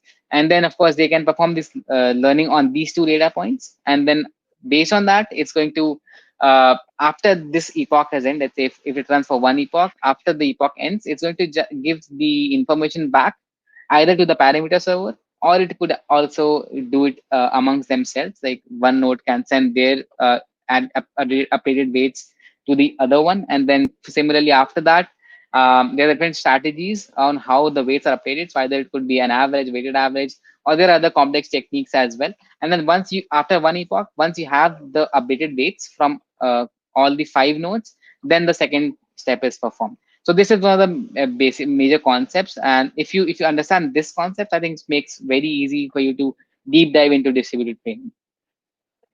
Thank you so much for that answer. So yeah, you can find Akshay on chat or on Twitter. And with that, I would like to thank Akshay for his time. Yep. Thank you so much. Appreciate it. Yep. Take care. Okay. With that, we come to our second, the last session, and we also have a project showcase afterwards. So let me invite the next speaker. So our next speaker is Usha, and Usha is a polymath and India's first woman Kaggle Grandmaster. She leads several communities like Women in Machine Learning and Data Science, Bangalore and Mysore chapter, Tensorflow User Group Mysore, and Women in Data Science Ambassador Mysore. She organized NeuroAI.in, which is India's first ever research symposium in the interface of neuroscience and data science. I would like to invite Usha on the stage. Yeah, hi, am I audible? Yes, you're audible. Can you please share your screen? Yeah.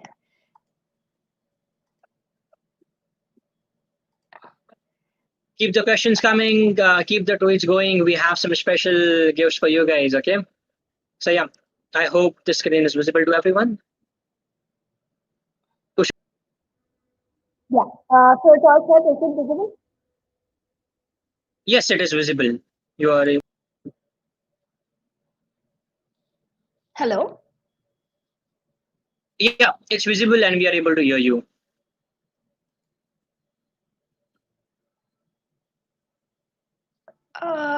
Let me know if I'm not audible. Yeah. Today's topic is introduction to TensorFlow probability. I'm basically a Bayesian, and I give a lot of talks in probabilistic graphical models. So I also take a lot of corporate trainings in probabilistic graphical models. But I've never given a talk in TensorFlow probability before. This is my first ever talk in TensorFlow probability. And one more thing first is I always use very simple Google Slides for my presentation. This is the first time I've tried Canva. Do let me know your feedback in the comment section. I think Ali has already introduced me. One thing which I would tell you is do follow me at urangaraju in Twitter, where you'll get all updates of all events and workshops which I organize. And one thing outside TFUG which I would like to mention is there is WITS Mysuru which is happening. Something special about WITS Mysuru is the world's biggest WITS ever. We have 100 plus speakers all over the world coming together for a month-long conference. So it's happening in all weekends on September. So we've just completed day 1 and day 2.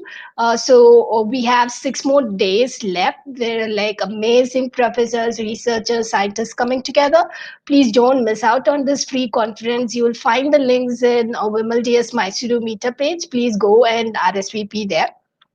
And before I start the session, I would like to give credit. So the entire presentation is inspired from Josh Dillon's work, from his YouTube video in DevFest Summit. And he has also written a white paper on distribution API. And there's also official TensorFlow blog. So my presentation is inspired from all these materials. So yes, the topic, the agenda for today's session in the next 15 minutes, what we will be covering is what is TensorFlow probability. Then we'll be covering about TensorFlow TFP toolbox, and we'll be briefly touching upon distributions API, and we'll see what bijectors are. I may not be having time to cover TensorFlow layers, but I'll just touch upon what it is if time permits again. So yes, so this is the agenda for today, where we're going to cover. So what is TensorFlow probability? So TensorFlow probability gives you the power to handle it, uncertainty. So we live in the world of uncertainty. There's a lot of uncertainty outside around us. So not every problem can be solved by cutting edge machine learning and deep learning. There are a lot of problems. For example, you take a NASA mission critical failure system. Do you have a lot of data for the case where the system fails? No, it's a very costly experiment. Can you make satellites fail several times just to collect data? It's not possible. At the same time, if you go for industrial engineering or manufacturing engineering, the cost at which the system cost for a machine to make a machine fail is very, very costly. So you don't have data for all the cases where the system is going to fail. So what you do in those cases is you do a lot of simulations, and you make a lot of probabilistic assumptions. So there are a lot of real world use cases which deals with uncertainty, and we're surrounded by events filled with uncertainty. And probabilistic programming is a very, very powerful tool to deal with such uncertainties. So TensorFlow probability is nothing but an implementation framework which gives you the tools to handle such probabilistic, handle such uncertainties. And one more thing is, if you take TensorFlow already comes with a lot of advantages. TensorFlow has got its own advantages, like the current existing TensorFlow framework. We have a lot of advantages like automatic differentiation to deal with vectorized operations. There are a lot of advantages. So if you can plug in this powerful probabilistic framework into this existing TensorFlow, then that's going to give you a super powerful machine. So that's what TensorFlow probability does. It gives you a lot of APIs and tools which you can just plug in. You can integrate it with your existing deep learning framework offered by TensorFlow core framework, and now you can do powerful probabilistic machine learning and probabilistic deep learning. So this is what is TensorFlow probability, and we will look at the TensorFlow probability toolbox. So if you take the whole framework of Bayesian world, or if you take probabilistic graphical models, and if you just take this world of dealing with problems, you will see there are a lot of problems for which there's no single framework which gives you the implementations for all the problems. So there are several frameworks which only gives you implementations for certain parts, certain things. So at the same way, there's no one single framework. So if you take PyMC3, you have certain implementations in PyMC3. There are some implementations which are still missing. And if you take Edward 2, which is a probabilistic programming language, offers certain implementation. So there's no one single framework for when you take the Bayesian world, which offers end-to-end implementations for everything. So this is a very evolving space, and there's a lot of open problems, and the same, this applies for TensorFlow TFP toolbox as well. So you've got very few implementations. You don't have a tool for solving every problem in uncertainty. You've got some tools, and maybe you can expect some announcements in the future. This is a very evolving space. Right now, we've got some components, and we'll be discussing the components which are currently available. So you have some layer 0, which is a TensorFlow layer, which is the basic layer, which involves with numerical operations and all that, which is the base layer. And here there is all this TF dot, there is a linear matrix class which is available in this basic layer, which does all this matrix free implementations and all that. So this is the layer 0, and the layer 1, you have a lot of statistical building blocks, and the layer 2, you have some tools for dealing with model building. And in the layer 4, you have some tools for handling probabilistic inference. So these are the layers which are available. In some of the blogs, they'll mostly combine layer 1 and layer 2. You can club it and you can call it some model building layer. So this is what basically the toolbox contains. We'll take each and every layer and we'll unbox it. Today, the focus will be mostly on distribution API, bijectors, and we'll slightly touch upon probabilistic layers. So I think probabilistic inference is too heavy to even give a brief introduction about it. So we'll be mostly covering these three topics. So if you see statistical building blocks, there are two components in it. One is the distributions and the bijectors. So we'll be looking into detail about what this distribution API offers and what bijectors is and what bijectors offers. We'll be looking deep into it after a few more slides. So I'll skip this now. And for model building layer, you have something called joint distribution. So there are cases where there are interdependent distributions. So you have a joint distribution sequential API to deal with such cases. Then you also have something called probabilistic layers. Towards the end, I'll just touch upon what probabilistic layers are. And you have something called probabilistic inference. Under probabilistic inference, there are 4 tools which currently TFP has implementations for dealing with these 4 things. Markov chain, Monte Carlo, of course, when you utter Bayesian, obviously there's something else which should be there, which is Markov chain, Monte Carlo. So Markov chain Monte Carlo is nothing but a bunch of algorithms. If you want to deal with approximation of integrals, then these are just bunch of algorithms which deals with that. And you also have something called variational inference. Again, variational inference is nothing but it is approximating integrals, but you do it through optimization. And then you also have optimizers, and which is just building over the normal TensorFlow model optimizers. And you also have a lot of implementation of Monte Carlo, which is just evaluating Monte Carlo simulations. And so these are the probabilistic inference tools which are available, which are implemented in TensorFlow TFP toolbox. So if you take probabilistic inference, the whole thing, spectrum of probabilistic inference is huge. It's a very, very huge, vast ocean. But in TFP, we've got only 4 implementations. And the same thing, so we'll not be looking into probabilistic inference. It's too big to even give a very brief introduction. And so today's topic, I'm going to cover what is distributions, what is bijectors, and likely touch upon what is TensorFlow probabilistic layers. So the first thing is TensorFlow distributions. So TensorFlow distributions are normal distributions. It's just a normal distribution concept in probability. It's a TensorFlow implementations for it. There's only one additional features which comes with it. So whenever you do a batch of distributions, there are few additional features which TensorFlow implementation offers. And these are some of the distributions which are implemented under this API. You have autoregressive, you have some complex implementations like autoregressive, blockwise, deterministic. At the same time, a very very common implementations like normal distribution, log normal distribution. You have multivariate normal diet. So you have these are the set of distributions which are currently implemented in the TensorFlow distributions API. And see if you what all the possible things which can be done with distributions. Josh Dillon has got a paper on it, a white paper on it, where he has detailed on what all things are possible with distributions API.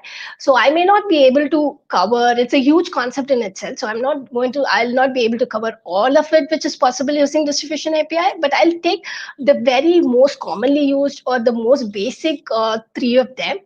So if you take distributions, some of the things which are possible are you can just create a simple distribution. So I'm just creating a simple normal distributions using TensorFlow distribution API.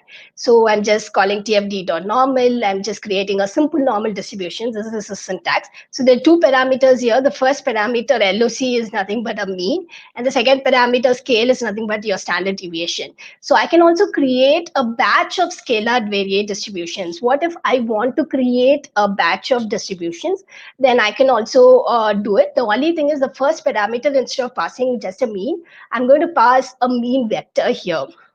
And there's one more thing which you need to notice is there are two things like a batch shape and even shape, which are additional components which are available here. I'll come back to what is batch shape and what is even shape.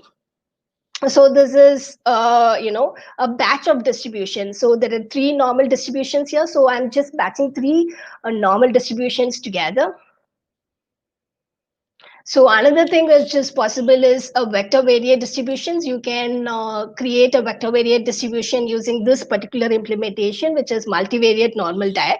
So here again, I'm passing the first parameter as a mean vector, and the second parameter is just a diagonal matrix.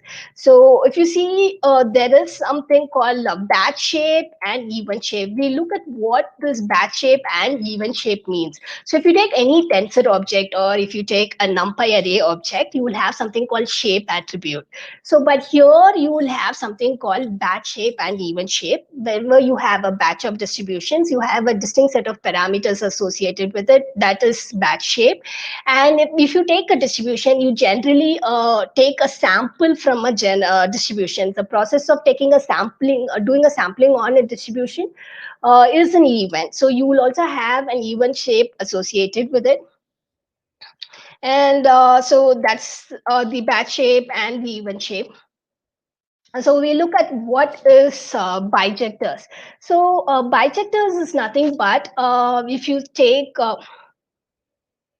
bijector, so bijectors looks like a fancy word, and so this is nothing but if you take distributions, so you can't implement every distribution. If you just look at this, see, there are only few distributions that if you take in reality, in probability, probabilistic world, there are numerous distributions. There are hundreds and thousands of distributions available. We can't have all that thousand distribution. Instead of having all those implemented, all the thousand distributions implementations, what they introduced is they introduced this concept of bijectors. So using those bijectors, what you can do is from one distributions you can transform into another distributions very easily using this bijectors. So this bijector is basically used for transformations. So transformations are very, very integral component of any of the deep learning or machine learning. You take where it all boils down to transforming from one coordinate space to another coordinate space. This is what it boils down at the atomic level.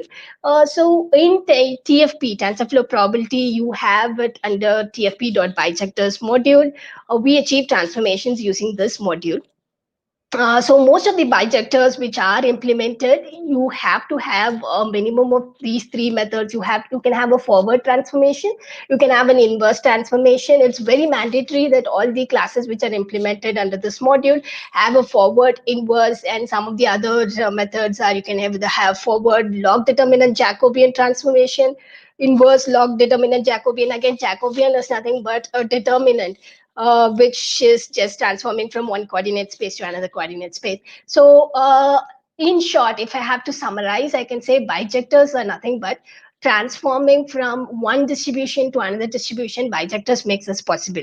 And we have a lot of bijectors in implementations under tfp.bijectors module. And these are some of the implementations which are currently available. You have something called soft plus, you have something called the soft plus is commonly used. You have normal cumulative Gaussian distributions, normal CDF is commonly used. And these are some of the implementations of bisectors which are currently available. Cholsky, 2 in Cholsky is commonly used. Cholsky outer product is also used. You have some batch normalization. These are some of the distributions, transformation implementations which are currently available in TFP.bijectors. And you how to create a simple bijector. You just have to call tfp.bijectors.normal cumulative normal CDF function. This is how you can create a simple bijector. So I created a simple bijector object and I'm calling a forward transformation on it. I'm just plotting a graph. I can also do a several transformation. I can do a forward transformation. I can do an inverse transformation, forward log determinant Jacobian transformation, and inverse log determinant Jacobian transformation as well. So I'm just plotting a forward transformation. This is how the graph looks like. What if I'm plotting a forward log determinant Jacobian transformation? Then it looks like an inverted it's a bell, slightly looks like a bell curve. And so this is about simple transformations involving bijectors. See, bijectors are primarily, the concept of bijectors are introduced for, converting from one distribution to another distribution, because we don't have all the distribution implementation. That's why this whole concept of bijectors has been introduced. And so I'm just showing a simple way how to transform from one distribution to another distribution. This is a simple example which does that. So I'm building a normal distributions, which is tft.normal. This is a distribution which is created using TensorFlow distribution API.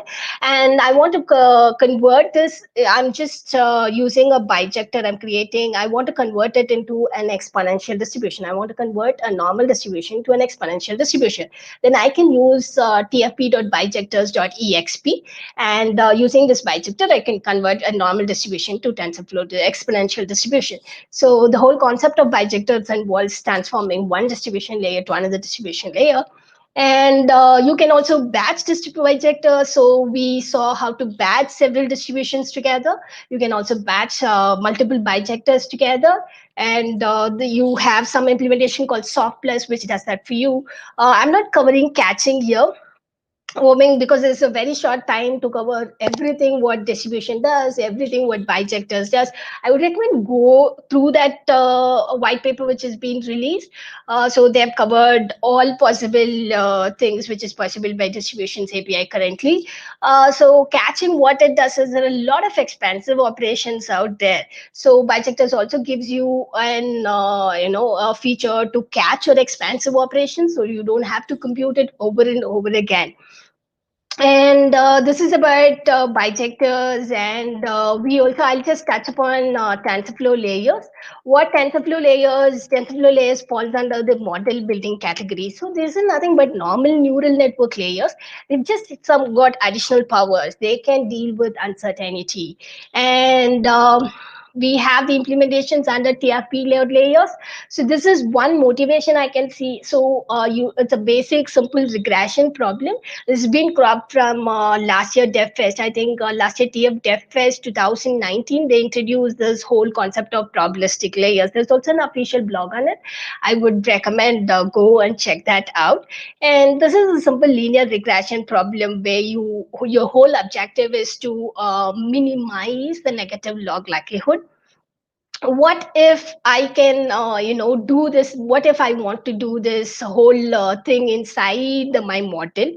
And what if I want to introduce a probabilistic nature to calculate loss? Is it possible? Yes, TensorFlow TFP has an implementation for it. All you have to do is you just have something called distribution lambda, which does you to which gives you a feature where you can encode this loss component inside your model itself.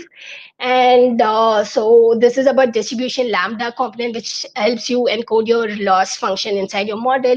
And you can also see something called tf.keras layers.dense. So these are normal neural network layers. What if I want to add some probabilistic nature to it?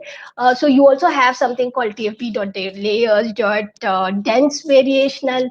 And so you have basically, if you have this weight matrices and the bias, which is nothing but point estimates in the normal machine learning context, if you take, and if you want to consider, instead of taking up point estimates, if you want to consider a distribution of weight matrices, if you want to consider distribution of bias, so all, when you want to add some probabilistic feature to it, there's also something I would recommend go and check out, tfb.layers.dense variational layer.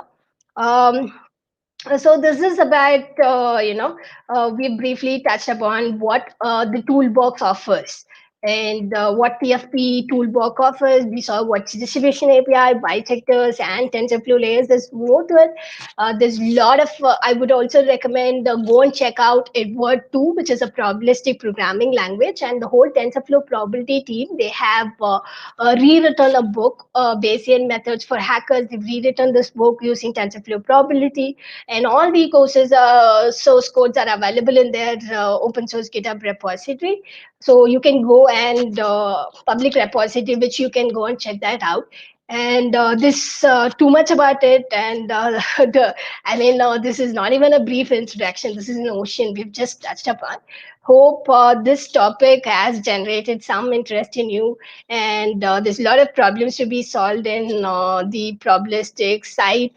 So do please spend some time here. And that's the end of my talk. And owing to the interest of time, I'll take, if you have questions, please put in the comment section, and I will take questions offline.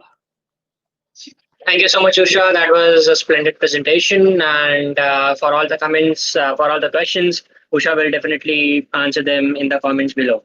Thank you so much for this amazing session. Yeah, thank you. Okay, so next up, and the very last session, I know everyone is waiting. We have overshot at a time. Sorry for that. But yeah, let's welcome, without any delay, our project showcased and the very last session of TFUG India Summit. I welcome Kurian. Hey, Kurian, I hope you are able to hear me and see me. Hi, are you able to hear me? Oh, yes, we are able to hear you. Okay. Okay. So I'm going to get off and give you the stage. Share your project. Okay. Are you able to see my screen? Oh, yes, we are able to. I hope you are able to see my screen. Are you? Yes, we are able to see you and hear you. Yes, Tonit is a web app to make real-world images to cartoon-like artist-drawn images. So let's talk a bit about us. So we both are friends, and we are part of the batch of 2020. Francis Aldrich, he's my friend. He's a long-time friend, and he's interested in web development and designing. Jimmy Joes, he's an Android developer, and also he is interested in DevOps stuff. Myself, I'm Korean, and I'm interested in data science stuff. So let me talk about how we came with the idea of this project. So when I was watching a video from Bhavesh Bhatt in YouTube, he was talking about a recent paper which was able to cartoonize images so that you can convert your images to artist-like images. I found it very interesting, and in a chat with Jimmy, I told, man, we should try this out because the results produced by this paper are really good, and let's try to make a web app and a mobile app. And Francis also joined our team. So let me talk a bit about this paper, Learning to Cartoonize Using White Box Cartoon Representation. This paper is written by Sinori Young and Jinsi Se, and they are from ByteDance. So this is not just the only method for cartoonization. Yesterday, I think on Friday's talk, Margaret mentioned a lot of other talks and methods as well.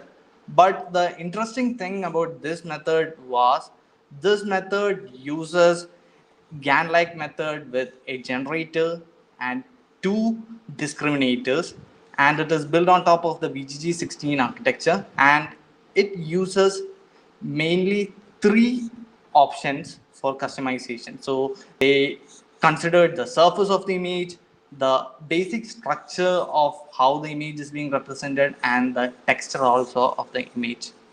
And as you can see, the results produced by this paper are amazing. So, and compared to other works like CycleGAN or fast neural style or image to image translation, the results perform really well. And this paper was trending in papers with code for a long time, and we were interested in making a web app. So I'll be showing the web app which we made. So this is a quick GIF to show how the web app is like. So this is our actual website. You can see we can upload an image. This is actually one of the images which he had taken when we went for a tour in during IV or something. And see, the image represents the pattern, and the results produced by this model are very fantastic. And if you are interested, you can download the image, and there is nothing much. And also you can see some of the interesting images which we have tried to cartoonize, and the results are, as I said, fabulous. So for making this app, we used Flask and HTML, and also this machine learning model which they used was built with TensorFlow 1.15, and also the authors shared the work in form of a GitHub repository, so we were able to build on top of that. So I would like to share what are our next steps when we are planning to go further. So we have already deployed the web app, but the problem is this web app, since it's TensorFlow and the inference is a bit hard, it's not scalable and it will crash if a lot of users come. So we are planning to deploy a scalable web app soon. Also, we are in the work of making an Android app currently. So already an Android app has been made by Magret, Paul, etc. But on top of that, we are adding some other features like there also. So that's our plans. That's our plan. So before ending, I just wanted to share something which I found very interesting.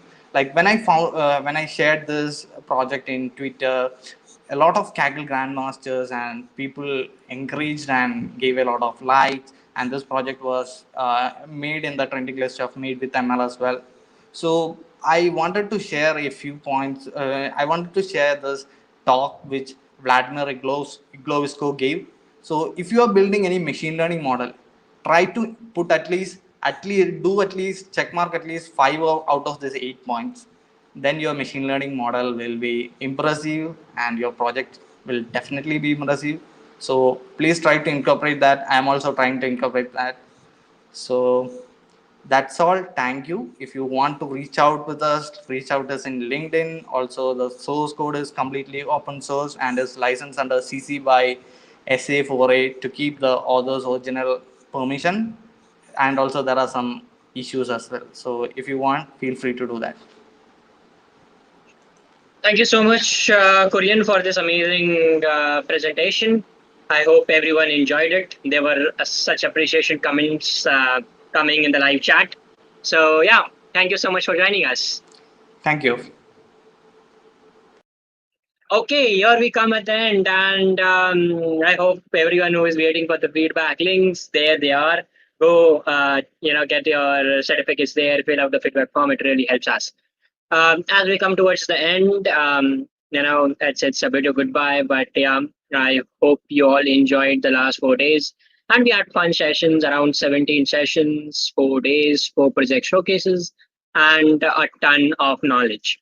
And with that, I would like to end the TFUG India Summit with one small video. And here I go. Please watch this video till the end before you go ahead and fill that web form. We hope you enjoyed the 4. We hope you enjoyed the 4. TFUG India Summit brought to you by 13 TFUGs in India. With 17 sessions in 4 tracks. With 17 sessions in 4 tracks. For project showcase over 4 days.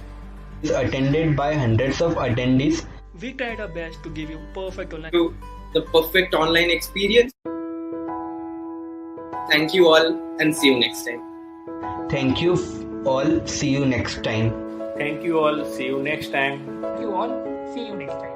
Thank you all. See you next time. Thank you all. See you all next time. Thank you all. See you next time. Thank you all. See you next time. So yeah, that's it from our side. I hope it was helpful. Bye-bye. Take care. Please note down the URL. It's tfug.in/day4. We hope to see you real soon in person.